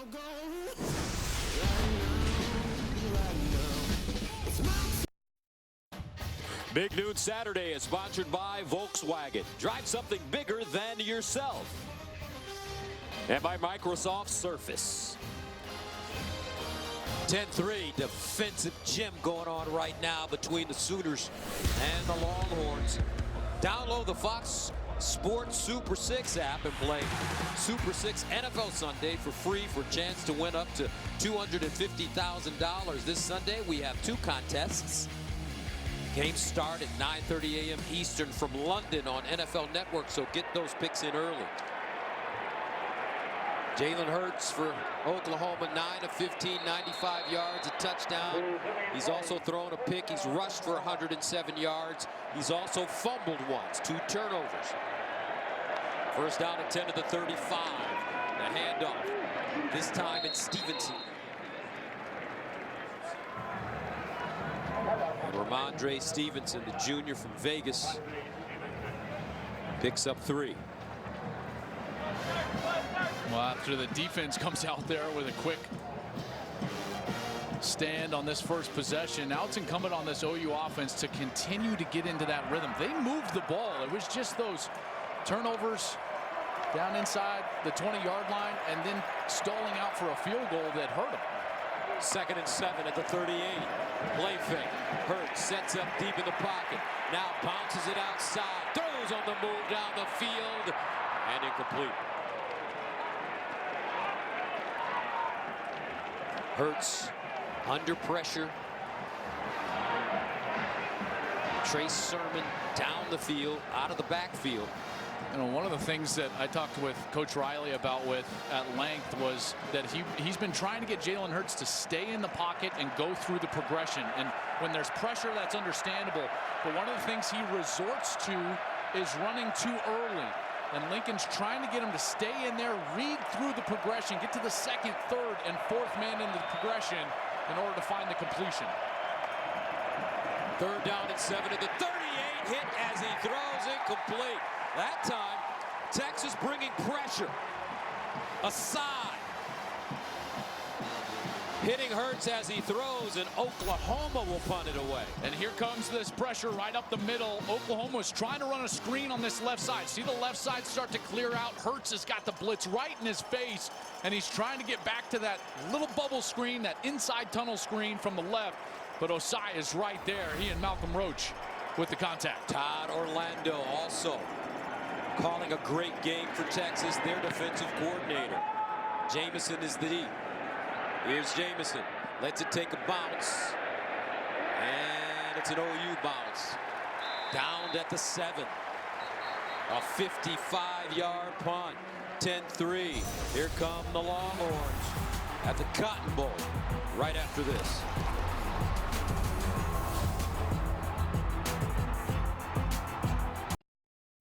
Big Noon Saturday is sponsored by Nationwide. Nationwide is on your side. And the Wendy's Fox College Football Watch Party featuring Vince Young, Brian Arakpo, our own Matt Leinart, and Reggie Bush is live on Twitter at CFB on Fox. Follow along on your 2nd screen. 10-7. First down and 10 at the 7-yard line. 10-3 our score. Here's Ellinger. He'll run it straight ahead. Oh! Ronnie Perkins met him in the hole. Well, Ellinger is going to have to start playing a little bit better, and he's our Academic Ambitions. Academic Ambitions sponsored by SoFi. Get your money right. Academic All Big 12 first team, 4-time member of the Big 12 Commissioner's Honor Roll. But I got to tell you, this is a spot in the game where he's got to start playing better, in particular down the field. He has not given his wide receivers a chance to win. He needs to start doing that by throwing the ball on time. 2nd down and 8 at the 9-yard line. Ellinger goes to the sideline, and it's caught at the 29-yard line. On 2nd and 8, they'll pick up 20 yards. Colin Johnson hauls it in. That's exactly what I'm talking about. The ball comes out on time. It's a back shoulder fade. They're great at throwing that route, and it's a completion. They'll hand it off. Johnson. Sean Johnson picks up a couple. I'll tell you, this OU defense, they're playing so aggressive. That was Pat Fields, number 10, the safety, who came up and made that tackle within 2 yards of the line of scrimmage. At some point, they're going to have to continue to take those shots down the field because of how aggressive these safeties are playing in the run game. 2nd down and 8 at the 30. Here's Duvernay over the right side. No room because OU's Jaden Davis plugged up the hole, dropped him. No gain on the play. Watch Jaden Davis. He's going to take on the back. This is Roschon Johnson. Boom, he takes his outside shoulder, and now there's nowhere for Duvernay to go. And then he's got his help from the inside of the field. What a great play by the young corner, true freshman Davis. 3rd down and 8 for Texas at the 30. As Sam Ehlinger lines up in the shotgun. Ehlinger steps up, looking. Ehlinger dumps it off. Caught. Johnson, can he get the first down? Yes, he does. What a hard run after the catch by Roschon Johnson. Trey Brown with the tackle, but it's a 1st down UT. I mean, just got rid of it. Watch as this is Murray who comes up, and he's just behind the line of scrimmage, and he's able to flip that out to Johnson for the conversion. On 1st and 10. They'll run it with Johnson. Here comes a freshman. Roschon Johnson down the sideline. Roschon Johnson down at the Oklahoma 5. Turner Yell with the saving tackle, along with Radley Hines. A gain of 58. You're going to get a missed tackle from this side of the OU defense. Off on their left, right there. There's the missed tackle. Now they're out of position. One more missed tackle, and now they're playing quick. 1st down and goal at the 4. Johnson. Touchdown, Texas. Whoa. Out of nowhere. Roschon Johnson, a converted quarterback. True freshman. 2 of the biggest plays of the game. And tempo on both of these snaps helping Texas. OU not quite lined up. And how about the power of the true freshman? Does he get in? It sure looks like it. Doesn't come down until that ball was reached back over his left shoulder for a touchdown. And with running backs, Keontae Ingram, Daniel Young, Kirk Johnson, and Jordan Whittington all injured at various points this season, Tom Herman turned to his 3rd-string quarterback, Roschon Johnson, who had never played the position before, but has crazy athleticism.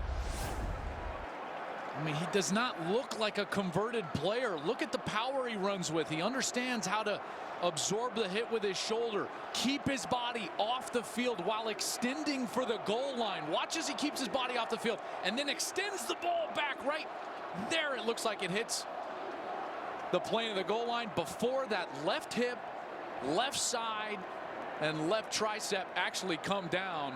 Certainly looks like a touchdown to me. Put me in, coach.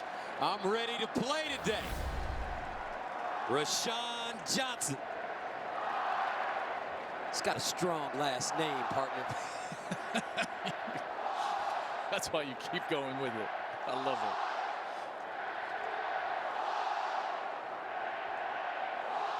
it. As they're still in the review, I'll just put it this way. There's nothing in that review that would suggest that you would overturn it.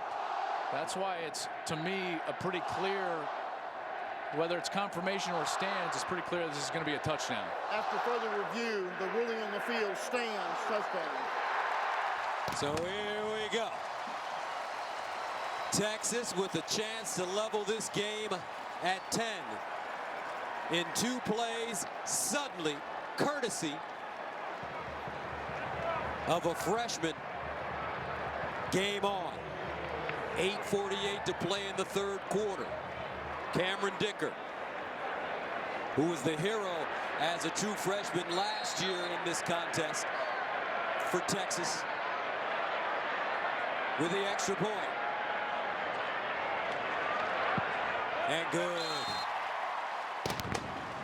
10-10. High fives. Attaboys on the Texas sideline. Longhorns are level. 10 up.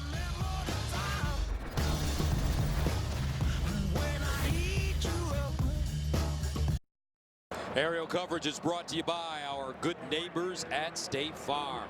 10-10, our score here at the Red River Shootout. Oklahoma ranked 6th in the nation, Texas at 11. Sooners will get the ball back now.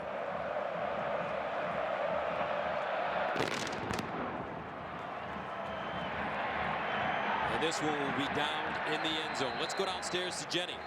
Guys, Rashawn Johnson has brought new life to this Texas sideline. I cannot even tell you how many guys came over to congratulate him, including Coach Herman.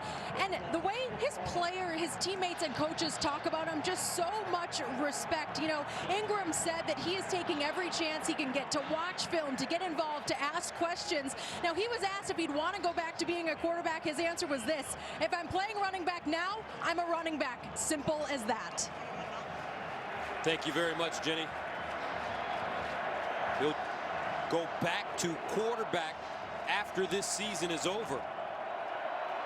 But right now, he's doing a terrific job running the football for Texas. Let's see how Oklahoma responds. First down at their own 25. Hurts off his back foot. CeeDee Lamb turns it up. And CeeDee Lamb close to the first down and a flag. Whoa. Malcolm Roach. And let's hope that's not a targeting. It's going to be. And ooh, Gus, I've got to look up here. There's no doubt that it's going to be. And he's already taken off his helmet. He knows it. This is going to be certainly looked at further.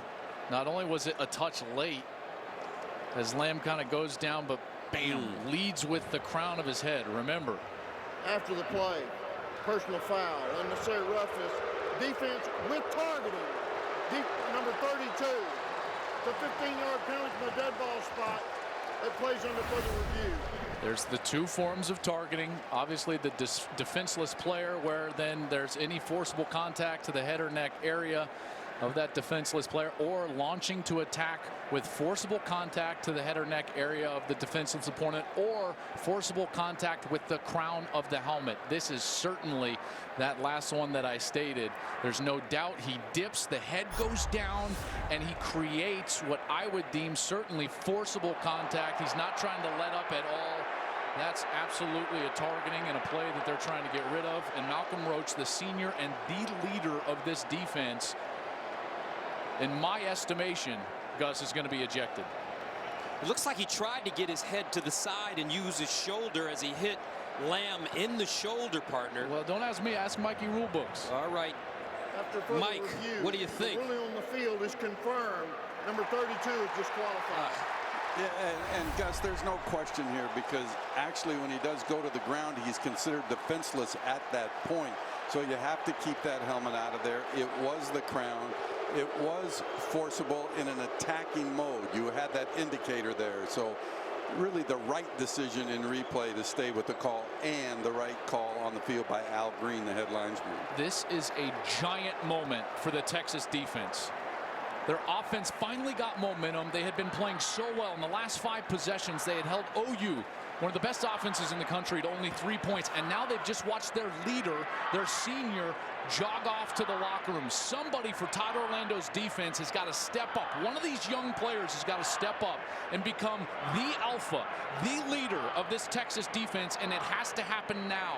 A couple of guys I'm looking at. Brandon Jones, number 19. He's a senior. He can do that at safety. And Joseph Osai.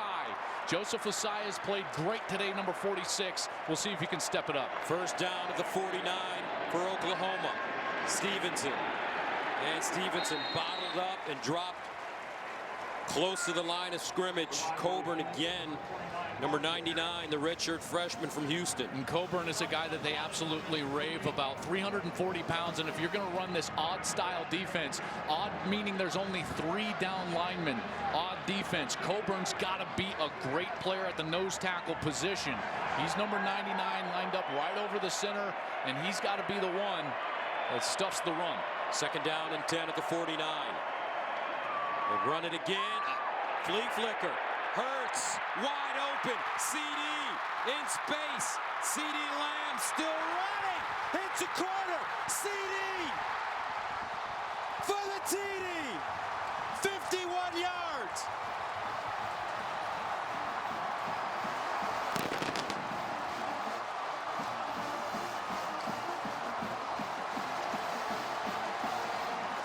We told you he was electric with the ball in his hands, and he doesn't disappoint. The flea flicker, the give inside to Brooks. He flips it back, wide open over there. CeeDee Lamb. Look as he goes right inside, and then right here, the missed tackle, the strength he shows, and he gets all the way to the corner for the TD. This guy has a nose for the goal line like I haven't seen in a long time. Every time he touches the ball, he is a threat to go the distance. CeeDee Lamb, 8 catches, 133 yards, 2 touchdowns for the preseason All-American from Richmond, Texas, Foster High School. And OU with a chance to take a 17-10 lead here at Red River. Burkage. Good. 17-10, 7:45 to play in the third. We're just getting started in Big D. OU, UT.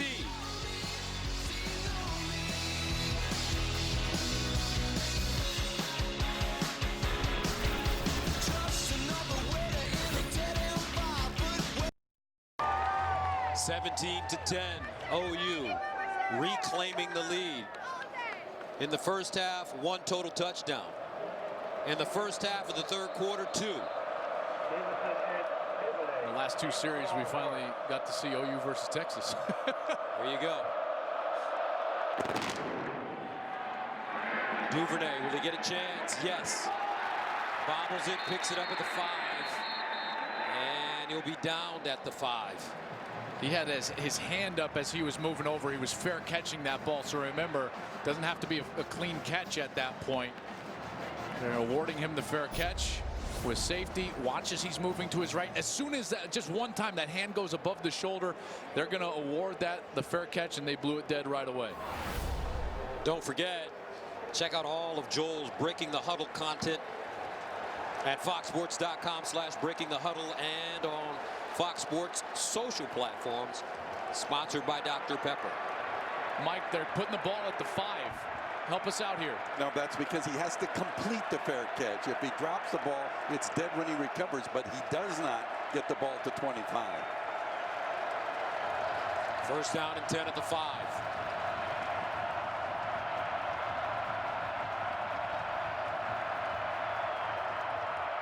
Ellinger pulls it out. Guns it underneath and incomplete. Colin Johnson. Man, if he would have caught that football, could have been major trouble for OU. He definitely had room. He had created some space against Trey Brown, at least 2 steps there. I think that was in his head. He was trying to think about what he was doing after the catch, running after the catch before he completed the catch. Second and 10 at the 5.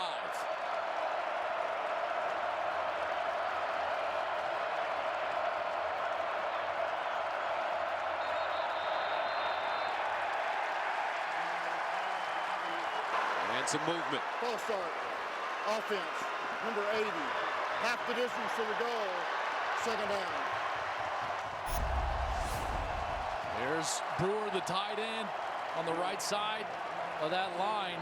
There's the flinch. He saw that little flinch as well from Samuel Cosme, and that kind of got him to move as well. This is the 5th drive starting inside their own 15 out of 8 total drives today. OU winning the battle of field position. Texas flinches again. You know, but this is the right thing to do if you're Sam Ellinger, because a false start doesn't hurt you. What's half the distance when you're on the 2? Who cares about that yard? False start. Offense. Everybody but the center. Half the distance to the goal. Second down. But what I'm saying is he's trying to use that double clap to try to draw OU offside. You're trying to get a free 5 yards, knowing that if you jump offside on your own side, your false start, then it is just 1 yard back in half the distance right in front of all these OU fans. Second and 13. Ellinger passing out of the end zone. Goes up top. Incomplete. Eagles dropped it again in front of Parnell Motley. So that's 2 drops on this series. Motley in coverage, and watch, see, He tried to one-hand that ball. I mean, that is perfectly thrown on the outside shoulder. You cannot throw a ball better than that, but he tries to one-hand it because Motley's got that right hand tied down to the hip. 3rd and 13.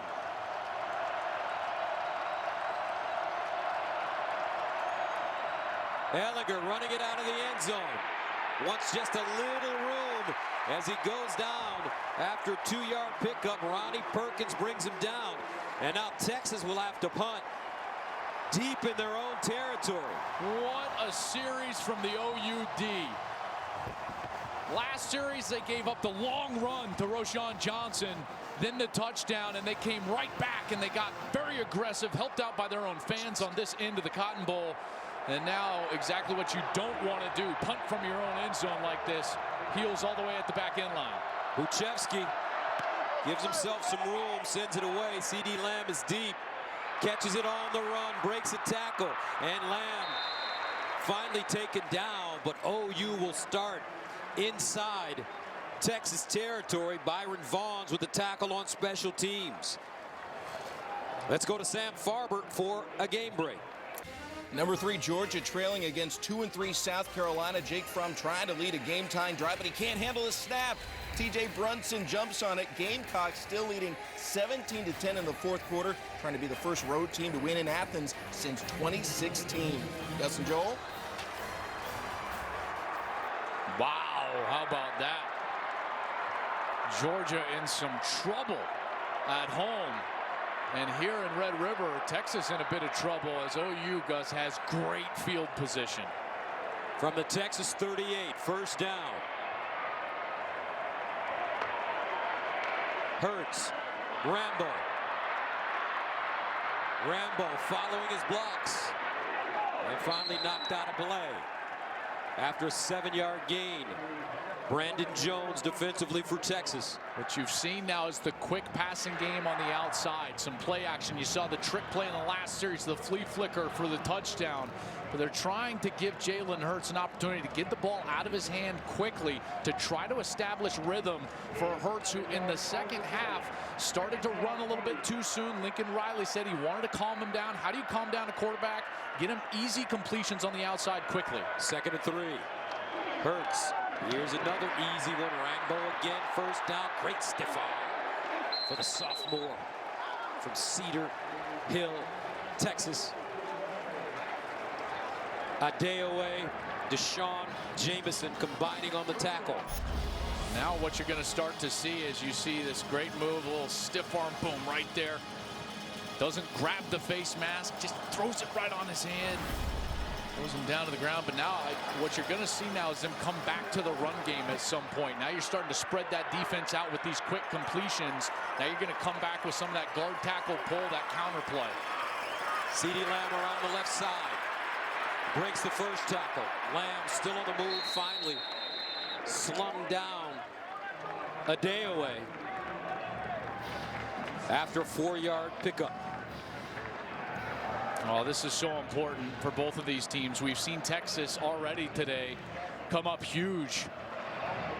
When OU has driven the ball down into scoring territory, they've gotten a couple of turnovers. They forced a field goal. That's why we're sitting here in a one-possession game. We'll see if Texas can do it again. This defense without their leader up front, Malcolm Roach, if you're just joining us, ejected for targeting on the last series. And so now a depleted Texas defense trying to bow their neck. 2nd and 6 at the 17. Hurts backpedaling and incomplete. Texas with pressure on Jalen Hurts. We're trying to slip Willis out there, Braden Willis. It was a great job defensively by Joseph Osai. He was in man coverage. He was not fooled by that play action pass. And now an opportunity to force a kick for Texas's defense. This is what they wanted. They have brought pressure on 3rd downs consistently. We'll see if Todd Orlando, the defensive coordinator, goes back to that blitz package. Watch CeeDee Lamb, number 2, top of your screen.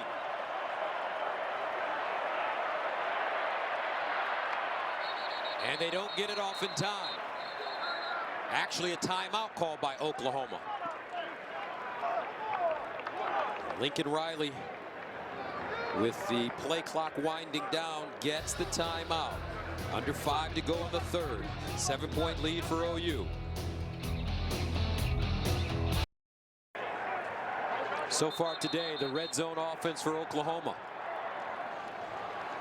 3 trips, 1 touchdown, 1 field goal, 1 turnover. Remember, Hurts ran it from outside the 20 and fumbled once he was in the red zone. Not officially a red zone possession, but certainly one that you can chalk up as basically a red zone turnover. But here, a 3rd down opportunity for Texas to get off the field. OU needs 6 yards. Lamb, Rambo, the receivers at the bottom of your screen. Hurts looks that way. Hurts scrambling. Hurts throws. Incomplete. Well defended by Texas. Deshaun Jameson almost intercepted that football. And another ill-advised throw from Hurts. Deshaun Jameson so close as he's trying to extend and stay in bounds and just unable to corral that one in. And so OU's going to have a chance to kick a field goal. But again, a great stand by Texas's defense. They're doing an incredible job against this high-powered offense right now. Burkich into attempt a 34-yarder. Good from 19 yards today.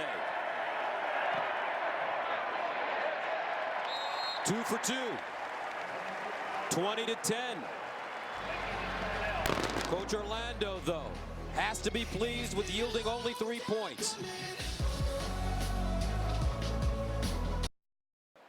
The 2 best teams all season in the American League will square off for the AL pennant as Aaron Judge and the Yankees take on Jose Altuve and the Astros. Game 1 of the ALCS tonight at 7:30 Eastern, 4:30 Pacific on Fox and the Fox Sports app.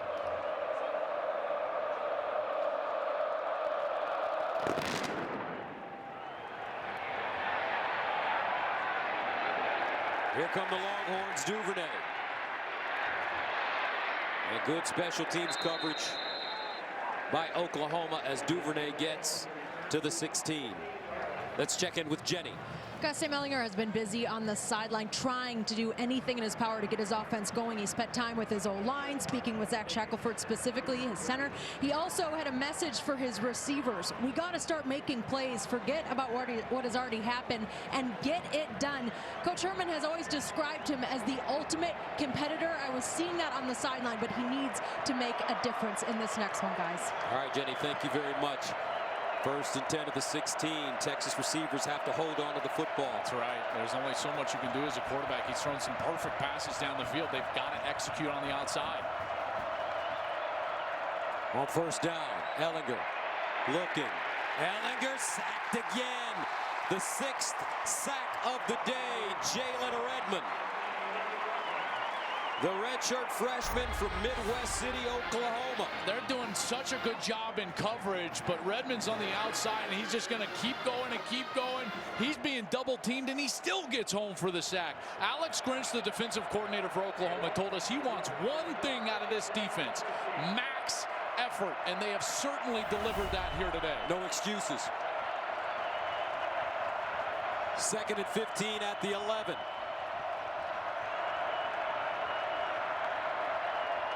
Sam Ehlinger drops it off, caught Ingram, and he is wrapped up immediately. Brian Asamoah.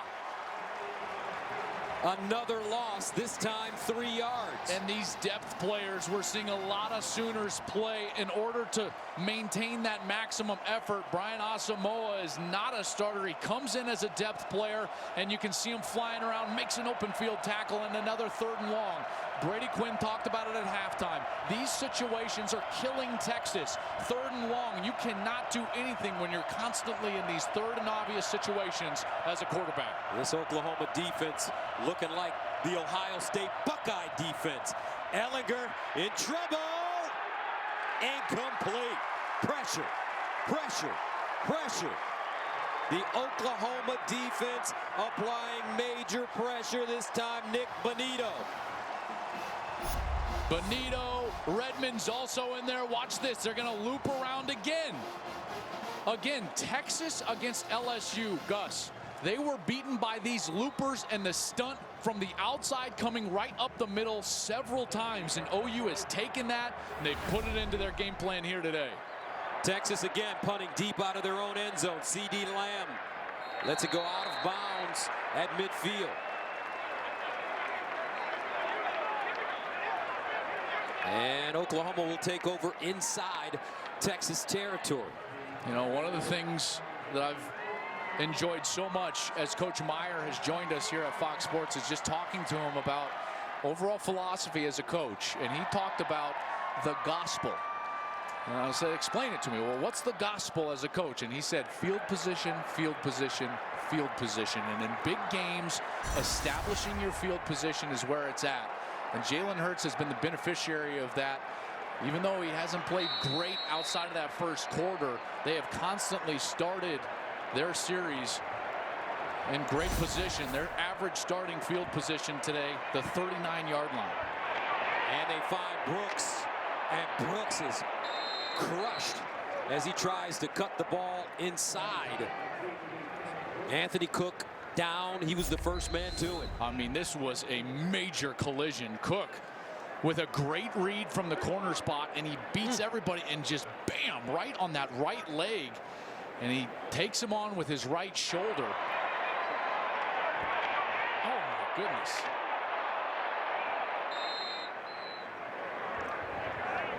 And to see the two top teams in the Big 12, known as an offensive conference, a scoring conference, to play this kind of defense is very refreshing. Remember, Oklahoma and Texas faced each other twice last year.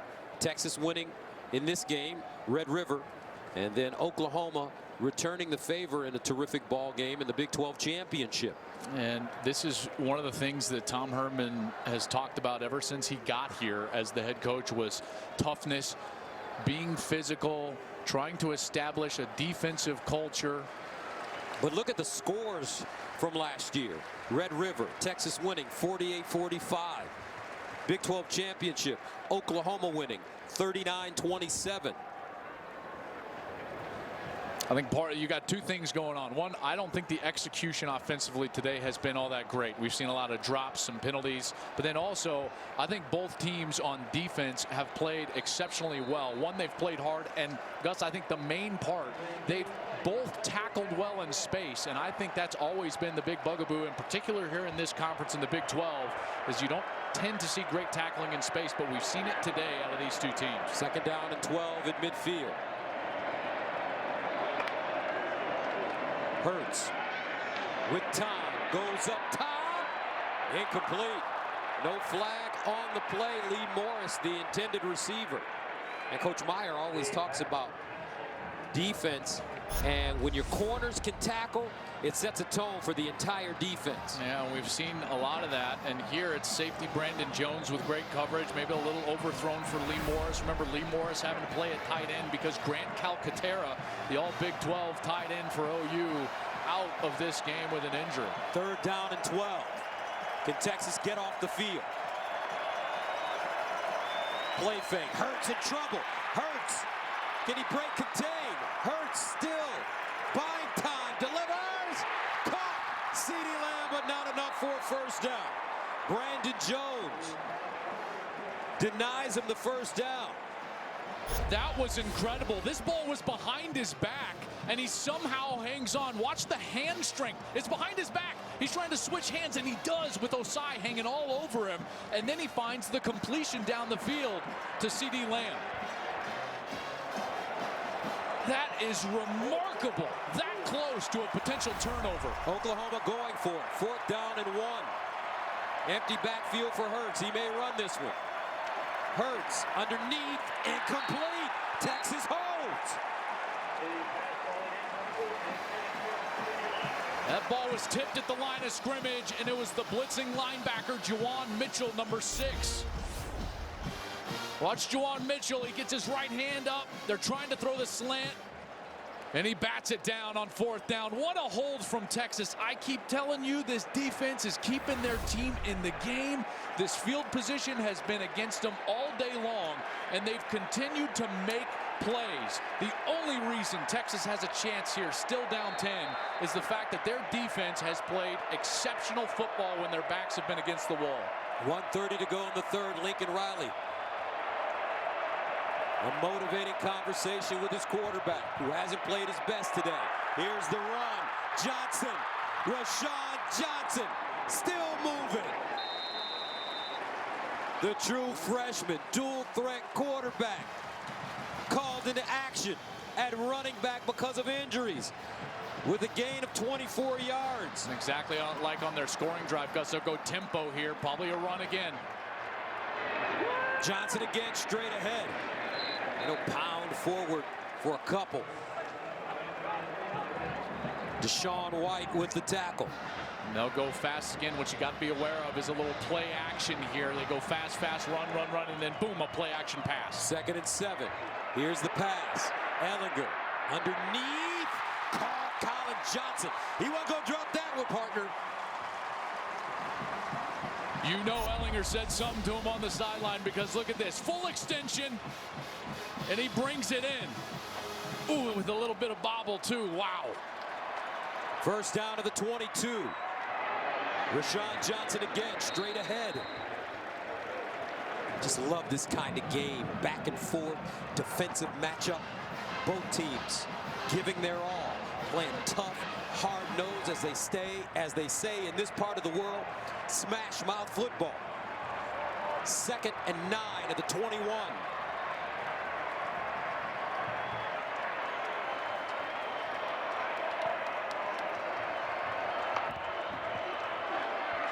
Ehlinger pulls it out. Incomplete. And a flag. Johnson had Trey Brown wrapped all over him. Easy call for the official here. Draped all over him. Holding. Defense number 6. It's a 10-yard penalty from the previous spot. Automatic. First down. I was talking with Alex Grinch, the defensive coordinator for Oklahoma, before the game down on the field. Last thing he said to me is, he said, if we don't get a couple of pass interference or holding calls, we're not doing our job. He wanted to force them to throw the flag, be physical with these wide receivers. And you see a byproduct of that on the last play. 1st and 10 at the 11-yard line. Rashawn Johnson in the backfield with Ehlinger.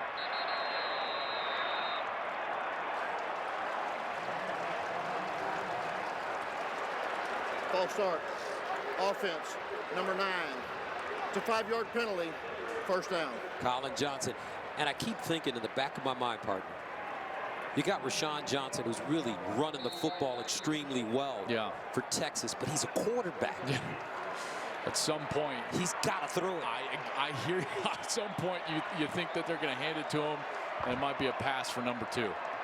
First down and 15 at the 16-yard line. Ehlinger looking. Ehlinger. Flag on the play, incomplete.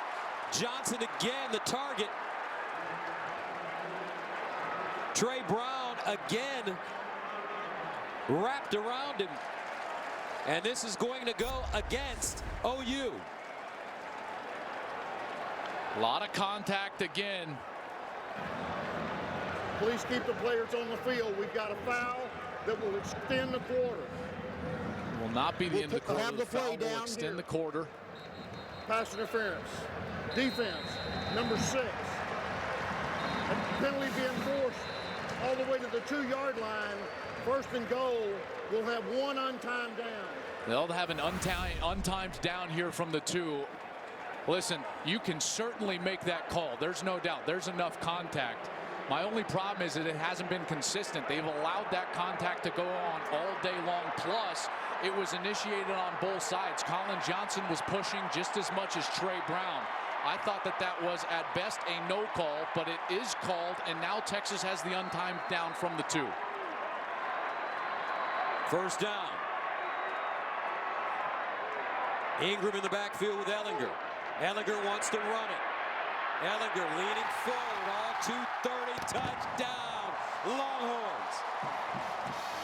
And somewhere in the bowels of this stadium, Urban Meyer is smiling because his former assistant Coach T used a J.T. Barrett, Braxton Miller type play here. One of the 5 most important traits of being a great quarterback. Number 2 on that list is toughness, as we talked about in the pregame. And toughness is calculated when in short yardage. Do you refuse to lose? Do you get the conversion? Do you get it across the goal line? And Ehlinger does that. In fact, he's run it over 50 times since the beginning of last year in short yardage situations. He's converted or scored a touchdown over 75% of those runs. Extra point is good. Into the third quarter. 20-17. Sam Ehlinger punching it in. 3-point game at Red River.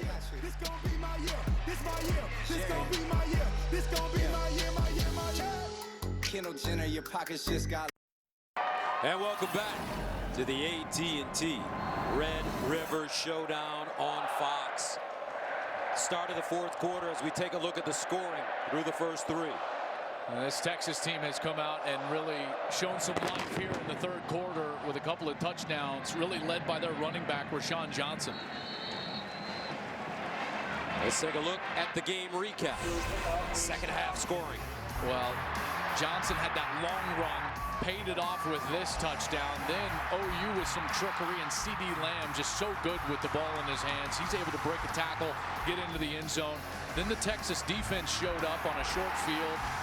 They forced OU into a fourth down situation, which they did not convert, and then it's capped off by Sam Ehlinger in the end zone, and we got a 3-point game. This is why those possessions were so huge for Texas all game long, when they were either forcing a field goal or creating turnovers on what I would deem as scoring type drives for Oklahoma. This defense has done yeoman's work. Hurts on the play fake, sets up deep in the pocket, goes over the middle, and it's a wide open receiver.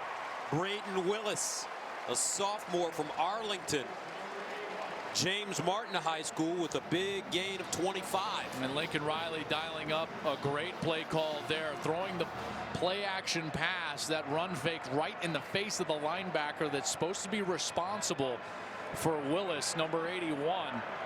And it's a blown coverage and a wide open Sooner down the field, and they're again in business here at the 50-yard line.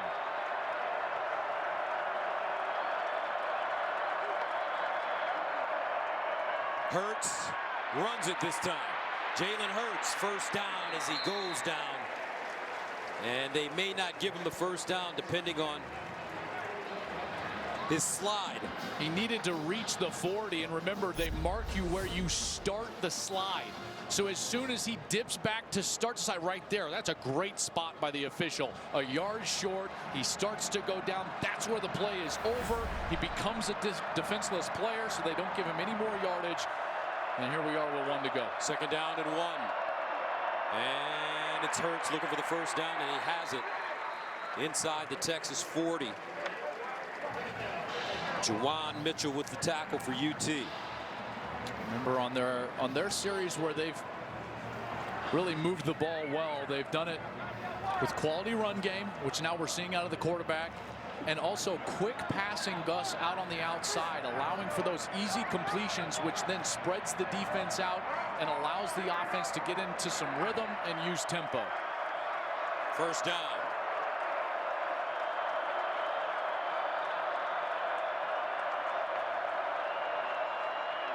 Here's the run for Oklahoma. Brooks will gain maybe 8 yards on the play. Asai tackles him from behind. How about this block from Ramondre Stevenson? He's going to come up in a 2-back set. Here's a tailback that goes and bam, right on the linebacker as if he's a fullback. That's a great block. Allows Brooks to get back outside for a nice run. Oklahoma with 189 yards rushing. 2nd and 2 at the 31. Brooks, first down. Mitchell with the tackle. You get the sense with the play calling right now that Lincoln Riley is trying to make life a little bit easy on Jalen Hurts. We've seen some ill-advised throws. One resulted in an interception. Another one was dropped by Jamison. And you get the sense that he's trying to kind of milk this thing along a little bit. They are taking their time with the play clock. He's trying to create easy things for Jalen to see and execute on the field. 1st and 10 at the 27. Hurts throws off his back foot again. CD Lamb. Touchdown OU. CD. Another TD.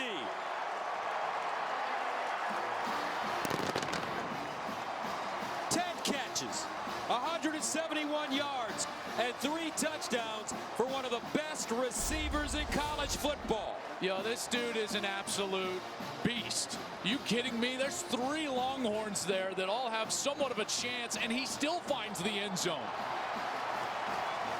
The work that he has done in the weight room in the offseason is palpable. This dude is powerful. An absolute dude on the outside. Burkett for the extra point. And it's good. Earlier in the season, the media asked CD Lamb about not getting targeted. He said, don't worry, my time will come. I have to be patient. Patience paying off right now. Lincoln Riley says, yeah. 27-17. Big Noon Saturday is sponsored by Ice Cold Dr. Pepper, the official drink of Fansville. And by Geico. 15 minutes could save you 15% or more on car insurance. That's what they're playing for at Red River. The golden hat, and CD Lamb wants to wear it this season. What a job he's done today. I mean, this one was easy, right? That's like stealing for him, because then here he gets the ball, boom, breaks a tackle, outraces everybody for the corner of the end zone. Now he's basically triple covered. Okay, break 1, break 2 tackles. Now a little speed and agility down the sideline. He gets into the end zone. 10 receiving touchdowns this year on only 28 catches. His strength is unbelievable. He's only 190 pounds. But you said you saw him when you were at OU in the weight room, and I walked through the weight room one day, and he walks by, and I kind of stopped, and I was like, I'm sorry, what? He is jacked, and you can tell when people hit him. He doesn't move. He's like a ball of granite. This one kicked deep in the end zone for a touchback, and you're just amazed at what human beings are able to do now. How about Eliud Kipchoge, who ran the fastest marathon ever in Vienna yesterday? 1 hour, 59 minutes, 40 seconds, .2. 1:59:40.2. Yeah, but he didn't. 26.2 miles. Yeah, but he didn't in under 2 hours. He didn't have 3 Longhorns hanging out.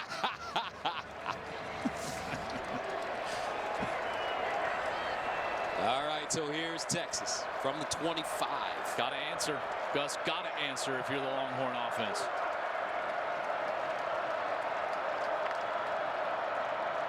Ellinger.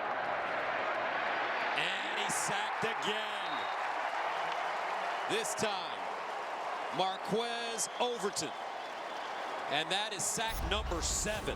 He's going to come all the way from his defensive tackle spot, and another looper, another stunt for OU, moving this defensive front, and he gets home. Great coverage in the back end.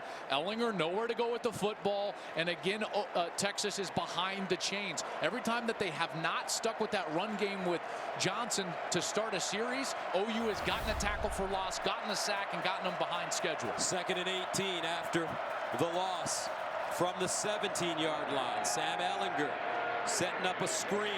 He's got his man. Johnson breaks it back and gets to the 30. Ronnie Perkins tracked him down. 11-yard pickup. Good play call there. Backed up, trying to get back into a more manageable 3rd down position. OU has been very good defensively today on 3rd down. Texas is only 4 of 11 on 3rd down. They've done it with pressure from their down linemen. Neville Gallimore, number 90, has been one of the main culprits getting pressure on Texas. Texas in desperate need of a 1st down right here. Down 27-17. Sam Ellinger with time underneath in traffic. Colin Johnson. Did he hold on? No. And Johnson is down. Pat Fields and Trey Brown raking at the football.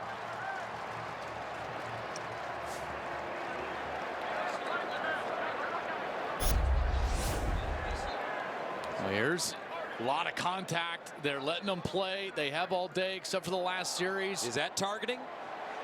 Well, I mean, they'll certainly look at it. I will tell you from this angle, watch as Johnson's head goes down, and he's the one that actually changes the level, and his head is the one that initiates contact. They'll take a look at it, and we can certainly talk about it. But remember, Johnson's got to get control and then make a football move. Let's go to Mikey Rulebooks here. Mike Pereira, what do you think? Well, let's address the targeting first. I don't think it is. I mean, it's the side of his helmet. He turns the head to the side, and then it becomes, is it a catch or not? And I'm still not sure, did they award the catch? Because looked like there was a catch in forward progress there. And, it's a catch. And so, therefore, it's a catch. But I don't think you can put that in the category of targeting. Yeah, I would agree. And he definitely controls the ball. Okay, so just from a catch standpoint, that's control. The on the field was a catch, and forward progress was ruled that he was being driven back. First down. It is a first down. Catch and progress was the announcement, but you're right. Pat Fields, number 10. Mike, he definitely turns to the side with that head and initiates with the shoulder. And Colin Johnson's level was changing as he was coming down. But a big first down for Texas from their own 40. Ehlinger looking, sideline, incomplete. Malcolm Epps, the intended receiver. They were trying to sneak Cade Brewer down the field. Watch this, they're gonna go play action, he's gonna stop, and then he's gonna try to sneak down the field. Watch as Brewer blocks, and then he tries to get down the field, but there's number 10, Pat Fields. Perfect position, reads it well, and Ehlinger's got to burn the ball on the sideline. 2nd and 10.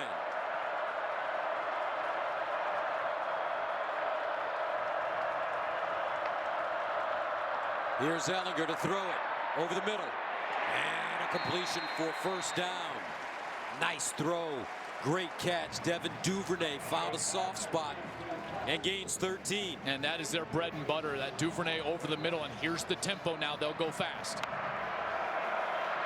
Ehlinger, quick strike near side. Epps wrapped up by Brown. When they've been able to get into this tempo, the run game has popped for them. Roschon Johnson in the game in the backfield right now with Ehlinger. 2nd and 5. They'll run it. Roschon Johnson. And he'll submarine forward. Flag on the play, though. Ronnie Perkins stops him. Flag was on the near side, right at the snap of the football. You know, they were going so fast, you wonder, did someone line up offside, whether it was the defense or even offensively in the formation? Illegal formation. Offense. Number 68 was not lined up on the line of scrimmage. It's a 5-yard penalty from the previous spot. Replay 2nd down. That's Derek Kerstetter, the right tackle, and he's just back way too far. They really like you to have your helmet at least in line with the butt or hip of that center, and that's where they'll give it. But he was way back in kind of that V, that flying V formation. And they flagged him for it. 2nd and 10 at the 47. Ehlinger guns it and caught by Epps. First down, UT. So it seems like the Texas offense has discovered something against this Oklahoma defense. Yeah, these in-breaking routes, whether it's Duvernay over the middle trying to hook around that linebacker, or the inside breaking routes, the slant passes on the outside for their outside wide receivers. And Ehlinger is doing a great job, Gus, getting the ball out on time, because when they're trying to read things out down the field, that's when they're inviting the pressure from the OU front 7. First down at the 37. Ehlinger winds up. Ehlinger incomplete. And a flag. Duvernay Goes down hard. Pat Fields in coverage.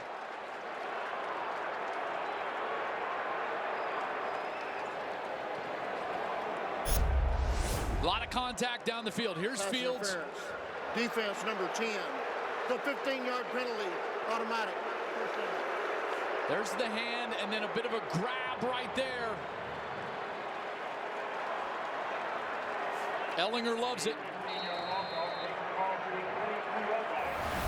Didn't look like a ton of contact, but that's a foul. So a first down for Texas at the Oklahoma 22.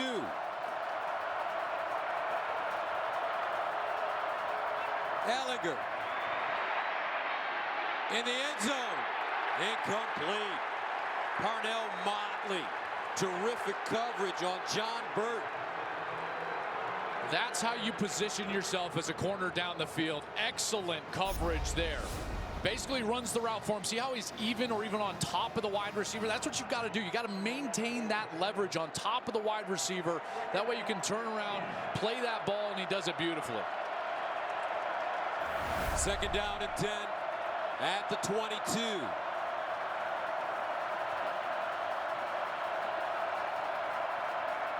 Sam Ehlinger, sideline, caught, Duvernay, turns it up, and he'll go out of bounds, close to the first down. I think they're going to give it to him. Some fancy footwork over there on the sideline. He stayed in and got himself all the way down for a first down. At the 12.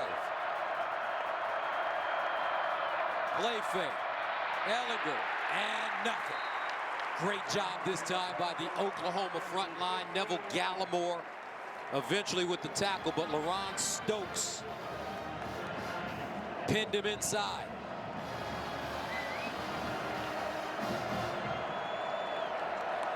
This defense for Alex Grinch has been pressuring Ehlinger all day long. They've done it with those stunts and twists up front. The outside defensive end coming up through the middle of the field, trying to get into the face of Ehlinger. We'll see if they do it here. Loss of 3, second and 13 at the 15.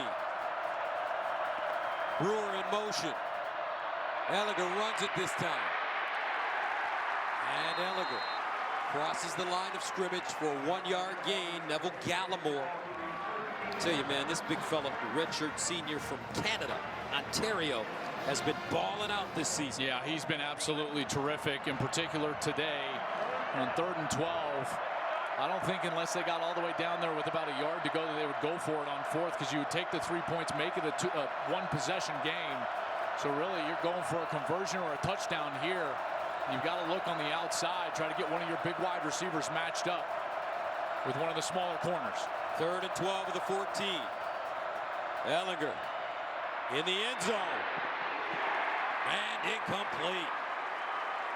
Eagles thought he had a step, but Trey Brown tracked it down while the ball was in the air, and that'll bring on Cameron Dicker. It looked like Eagles was looking for a jump ball. He wanted something higher, and this is a bit underthrown, and when he tries to jump and come back for it, that's when Brown's able to turn around, play that ball with his left hand, and OU now bowing their neck a bit and forcing a field goal opportunity. Cameron Dicker good today from 49 yards. This one will be from 32 yards away. And perfect.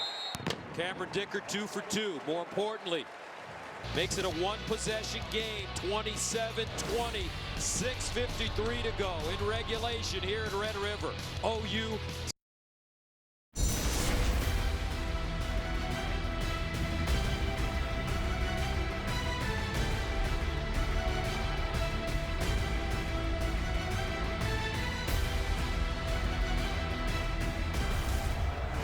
(27-20). OU leading Texas. 6:53 to go. An eternity remaining in Red River. Trey Brown, the deep man for Oklahoma. And he'll let this one bounce in the end zone for a touchback. We'll step away. Jalen Hurts in the Oklahoma offense on the field after this.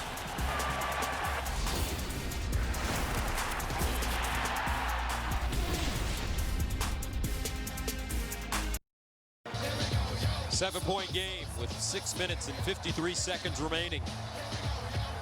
Here at Red River, Oklahoma ranked 6th in the nation. Texas at 11. First down at the 25 for Jalen Hurts. Hands it off. Brooks. Whoa! Brooks sprinting. Still on his feet. And he goes down at the 32. A 43-yard run for Kennedy Brooks. Osai with the saving tackle. Here's where they're going to use the motion again. Watch them use the motion with CeeDee Lamb, and then you're going to get out in front with the guard and the tackle pulling. You vacate one of those areas with the motion and the man-to-man, and then Brooks is able to exploit it down that right side. Great block out there on the outside. That was Marquise Hayes, number 54, the left guard who was pulling out in front of Kennedy Brooks. Kennedy Brooks, 8 carries, 96 yards. First down at the Texas 33 for Oklahoma. Trey Sermon, Stevenson in the backfield now. And they'll give it to Stevenson. He gets downfield. Stevenson still moving, and he's wrapped up inside the 10. A day away with the tackle, but a gain of 24 yards. Deceptive speed for the big fella. Ramondre Stevenson from Cerritos Junior College last year. He rushed for 2,100 yards. That was the second best rushing season in junior college history. We got a Texas Longhorn down. That's Chris Brown, number 15. He was battling a thigh injury over the last couple of weeks. And OU today with 10 plays of 20 or more yards. Back-to-back gains of 42 and 24 yards on the ground. And remember what I said to start this whole thing out. What's the best thing Lincoln Riley does? The run game. The run game. Everyone always talks about him being out of the Mike Leach tree and the air raid tree, and yes, that's true, certainly, and he's explosive in the passing game and uses those principles in the passing game. But as I sit and talk with him, it's very apparent that one of the biggest strengths he has is the run game, his willingness to be a run-first team, as evidenced today. Gus, 259 yards on the ground on 30 rushes. That's 8.6 per rush. They have done a great job winning the line of scrimmage up front.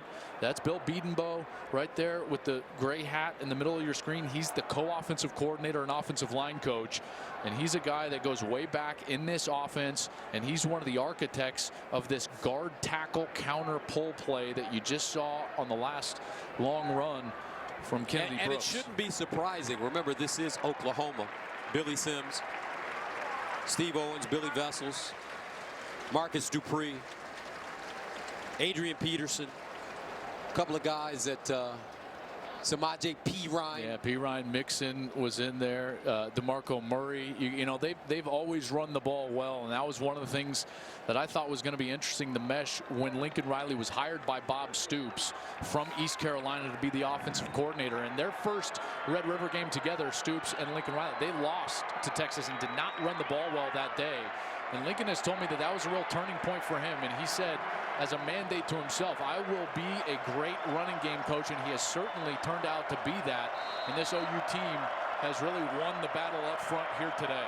259 yards rushing for Oklahoma, 235 yards passing. First down and goal at the 9.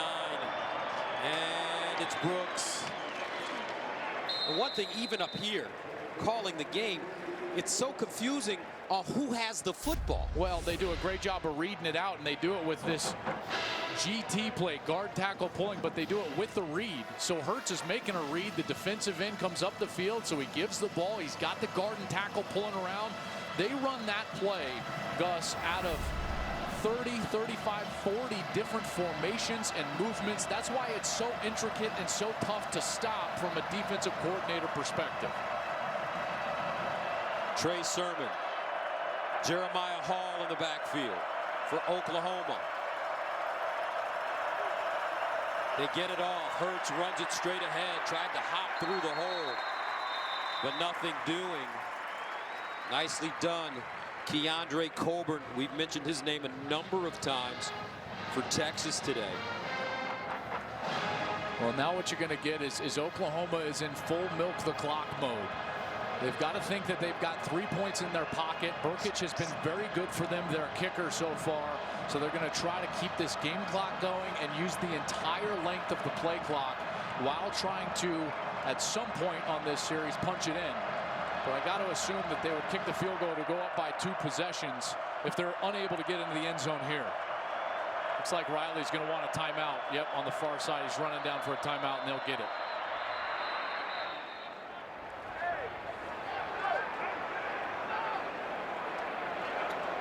Prior to the snap, Oklahoma takes their second timeout of the half. It'll be 30 seconds.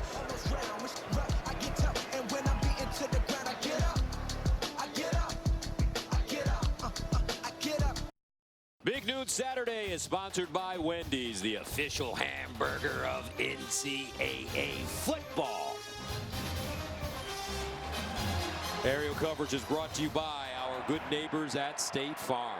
3rd down and goal at the 3 for Oklahoma. Yeah, 2 things at work here. If he decides to throw it, Hurts has forced a couple of passes into his end zone. One was picked off, one was almost picked off, and an incompletion would stop the clock. I expect OU to run the football here, try to make this conversion on 3rd and goal. Trey Sermon, Jeremiah Hall in the backfield. Hurts runs it straight ahead, touchdown OU.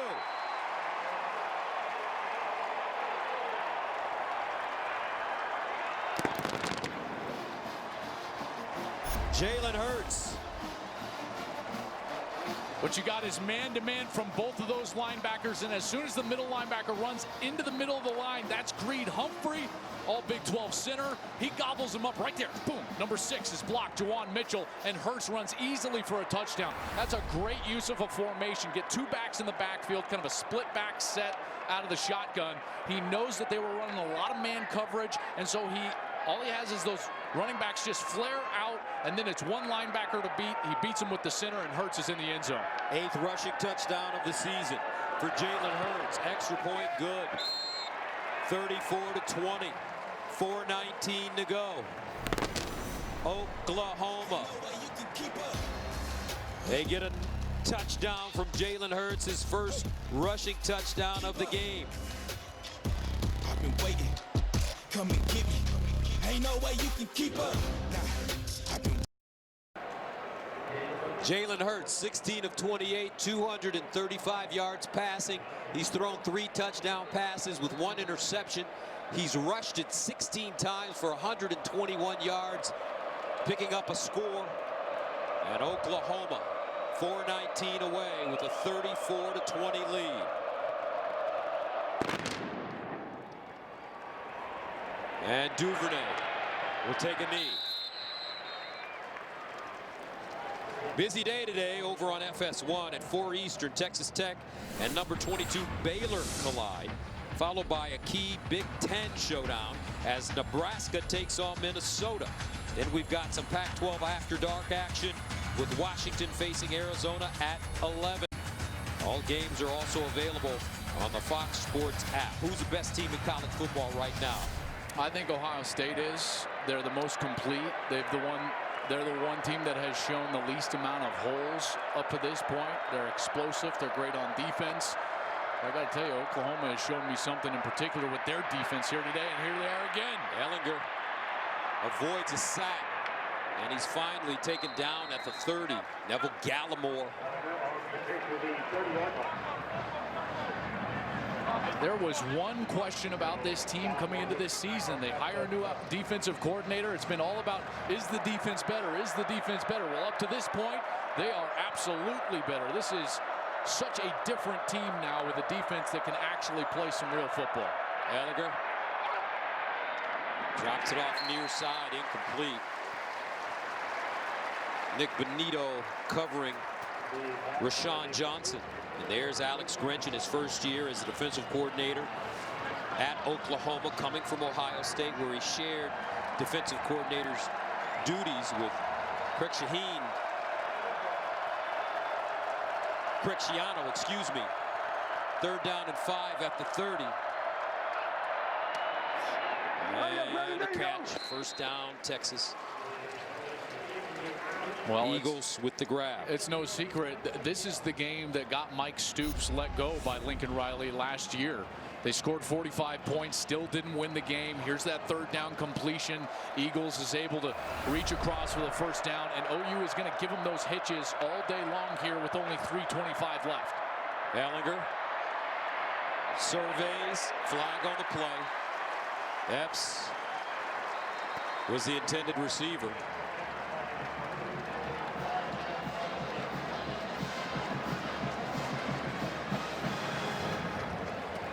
Personal foul, hands to the face, defense number 55. It's a 15-yard penalty from the previous spot, automatic, 1st down. It's Kenneth Mann. Mann was working up the field right here, and then he just gets up into the face mask of Junior Ongelau. There's that hand, you can see it plain as day. That's where the flag comes out, and now Texas is in business here with 3:20 left. 1st down at the 49. Ellinger delivers far side. Nice throw. Great catch to his tight end, Cade Brewer. In a 2-possession game, what you're trying to do is set a benchmark for when you want to score. You're creating a sense of urgency even for that first series when you need to go get a touchdown. You'd like to score with about 2 minutes left, maybe 2:30 left, so they'll be trying to go quick. Sam Ellinger drops it off underneath. Johnson. And another great open field tackle. This time it's Buki. Bradley Hiles does a great job there getting Johnson to the ground, and that'll force the clock to run as it wasn't a 1st down. 5-yard pickup, 2nd and 5. And Ellinger sacked for the 8th time in this game. Marquez Overton, Marcus Stripling.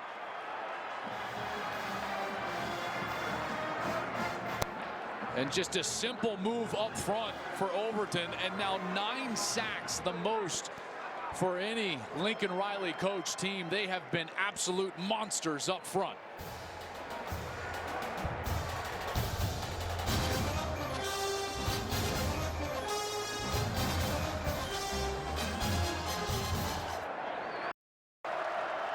Third down and 8. At the 37 for Texas.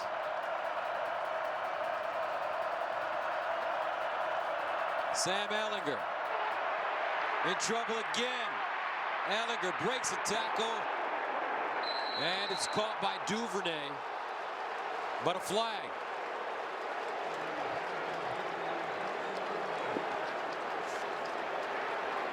And this may be roughing the passer. Kenneth Murray, the linebacker, was foul, roughing the passer. Defense number 9. The 15-yard penalty, automatic 1st down. Here's Murray. He's closing fast as Ellinger gets rid of the football.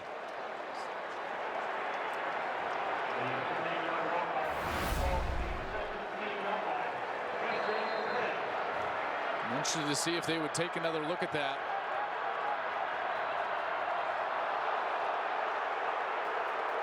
They'll play on 1st and 10 at the 17.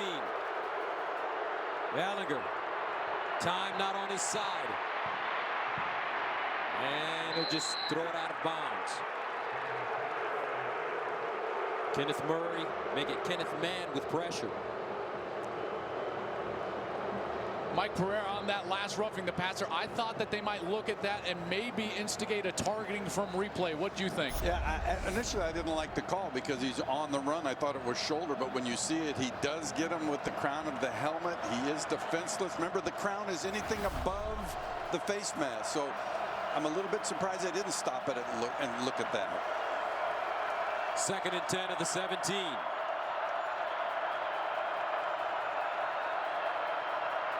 Ellinger over the middle, caught, Epps, and he's down inside the Oklahoma 5 for a 13-yard gain.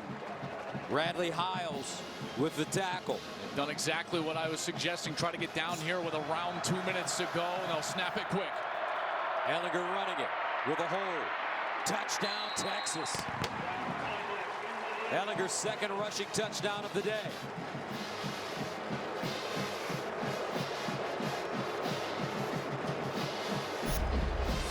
Well, when in doubt, give it to number 11. Guy's a battering ram, listed at 230, probably a bit heavier than that, and just runs right through the tackle of Deshaun White, number 23.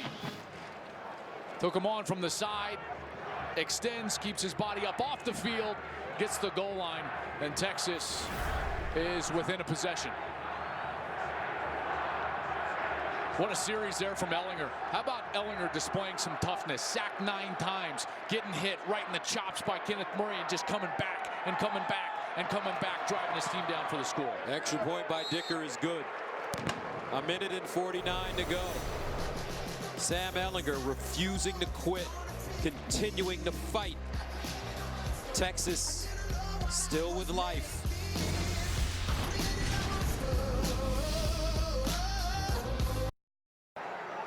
Tom Herman has to make a decision. Does he go for the onside kick here? I think that he's got to.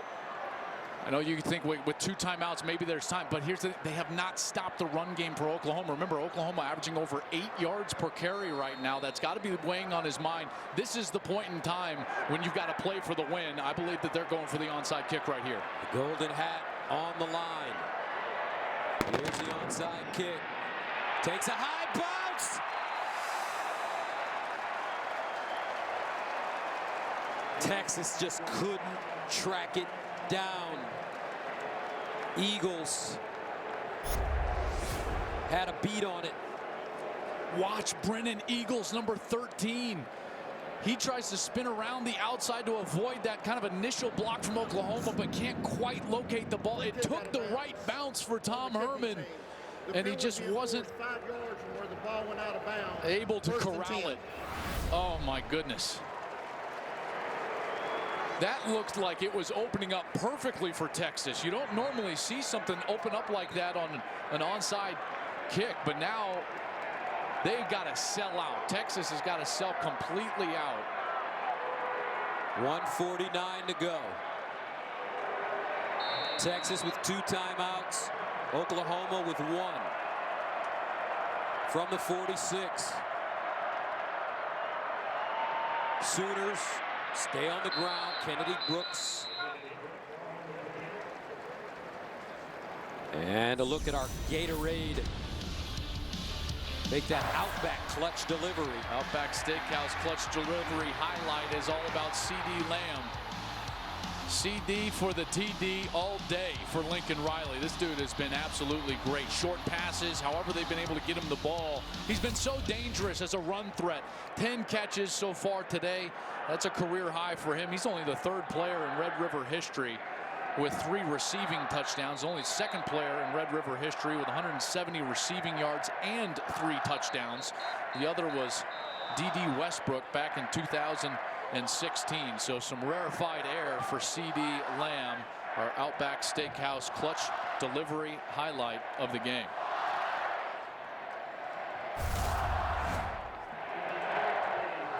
Second down and 6. 1:45 to go.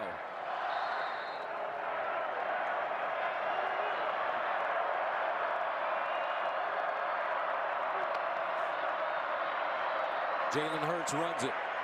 Looking for the first down and has it.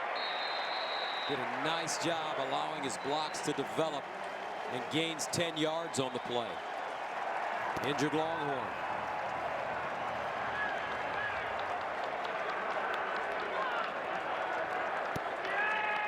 And that's Juwan Mitchell.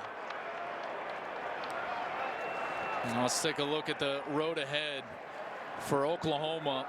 Brought to you by Coors Light, made to chill. Remember to celebrate responsibly.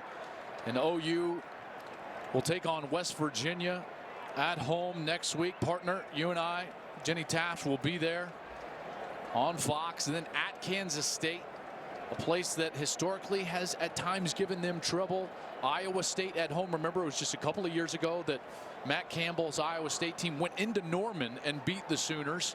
Then number 22 Baylor, who is having a resurgent season under Matt Rule. TCU and then Bedlam on November 30th for OU. rounding out Big 12 play.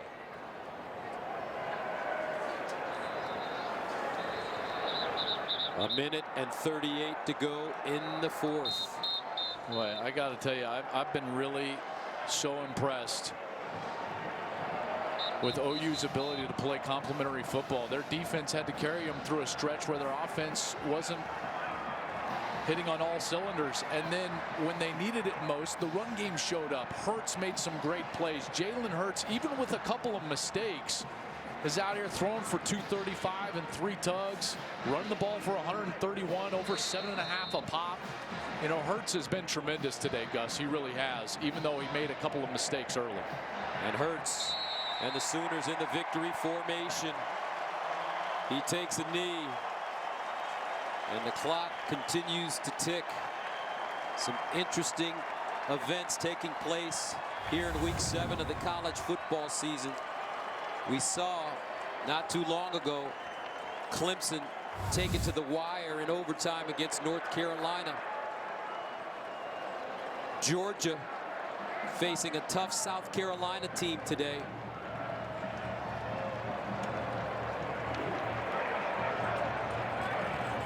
You wonder what happened in that game. Well, right now, let's go to Sam Farber for an update. Yeah, number 3 Georgia able to force overtime against South Carolina, down 3 in second OT. Rodrigo Blankenship misses from 42 out, and number 3 Georgia is unbeaten no more, falls 20-17. Wow. First major upset, would you say, of the season? No doubt about it. Wow. All right, here we go. Buckle up. It's college football. I love it. Oh, my goodness. And OU's got to be feeling good about themselves tonight. Although there's a good chance that man, Lincoln Riley, will have to meet that man, Tom Herman, again in the Big 12 championship later this year. But today in Red River, it's OU staying undefeated. And Gus showing some serious improvement on that defensive side to go along with that explosive offense with C.D. Lamb. C.D. Lamb, 10 catches, 171 yards, and 3 touchdowns with a long of 51. Jalen Hurts, 16 of 28, 235 yards passing, 3 touchdowns, 1 pick. He also rushed for 131 yards and a score. Oklahoma wins it 34-27. Let's go downstairs to Jenny. All right, guys, thank you. Lincoln, before this game, you said that this rivalry is always elite. Today, it was your defense that was elite. 9 sacks, ties a school record. What can you say about how they've taken their game to the next level? Yeah, they were awesome. You know, we've taken this personal. You could play great defense in Oklahoma, and we damn sure did today. In terms of your offense, the strength of your run game was on display. There were a few mistakes from Jalen, but overall solid performance. What did you make of them? We hung in there. You know, we didn't play our best. We had some opportunities that we missed that, you know, we hated, but we hung in there. We kept finding. We made some big plays there at the end, especially Jalen, CD. I thought our offensive line was fantastic as well. You could face this team again, but this one, how special is it for you to get this win? It's always special. It's the best game in college football, and anytime you get a chance to win it, it's great. Ton of respect for Texas. They got a heck of a team, and that's why it's a great game. Lastly, C.D. Lamb, he's taking his game. Yeah, he was the best player on the field today. He was awesome. The play down here in the end zone is one of the best plays I've ever seen in person. It was so he's doing a great job for us. Okay, yeah. well done. Thank you. All right, thanks. In the end, it was a high-scoring game, 34-27. But in the end, the Golden Hat will go to the team that played the best defense, and that was the Oklahoma Sooners under Alex Grinch, their first-year defensive coordinator. This Oklahoma team is starting to come around defensively. They were terrific when it came to open field tackles, and they got major pressure on the quarterback. 9 sacks, and our Jenny Taft is on the field with a very happy senior quarterback in Jalen Hurts. Gus, thank you. Jalen, I want you to tell everyone watching what you just said about that thing. Man, you know, the adversity we face in this game kind of had a lot of self-inflicted wounds, and now, you know, I'll man up and I'll take some of it. You know, I'll take some of it. And man, just the way we bounced back from the adversity and made things happen. We stayed together. We trusted each other. Proud of those guys. Now, you said earlier this week that you've played in big games before, but how was Red River special and unique to you? You know, it's to each their own. This is my first one. Probably the only time I play in the Cotton Bowl, and I'll remember forever. CeeDee Lamb today, 3 receiving touchdowns. He continues to take his game to the next level. What can you say about your teammate? He's a big-time player, and he makes big-time plays. He's doing CeeDee Lamb things. All right, where do you go from here? We're going to learn from our mistakes. Still haven't played a complete game yet, I'd say, but we still got steps to take, and we're going to get better. Thanks, Jalen. Thank you. All right, thank you very much, Jenny. Joel, your final thoughts. I said that the eyes of the college football world were going to be on us here today. You know what they saw? A team that has a defense that can compete for and potentially win a national championship. 34-27, the final score. Oklahoma 6-0 as they beat Texas here at Red River. Coming up after the break, more post-game coverage from our Red River set here at the State Fair.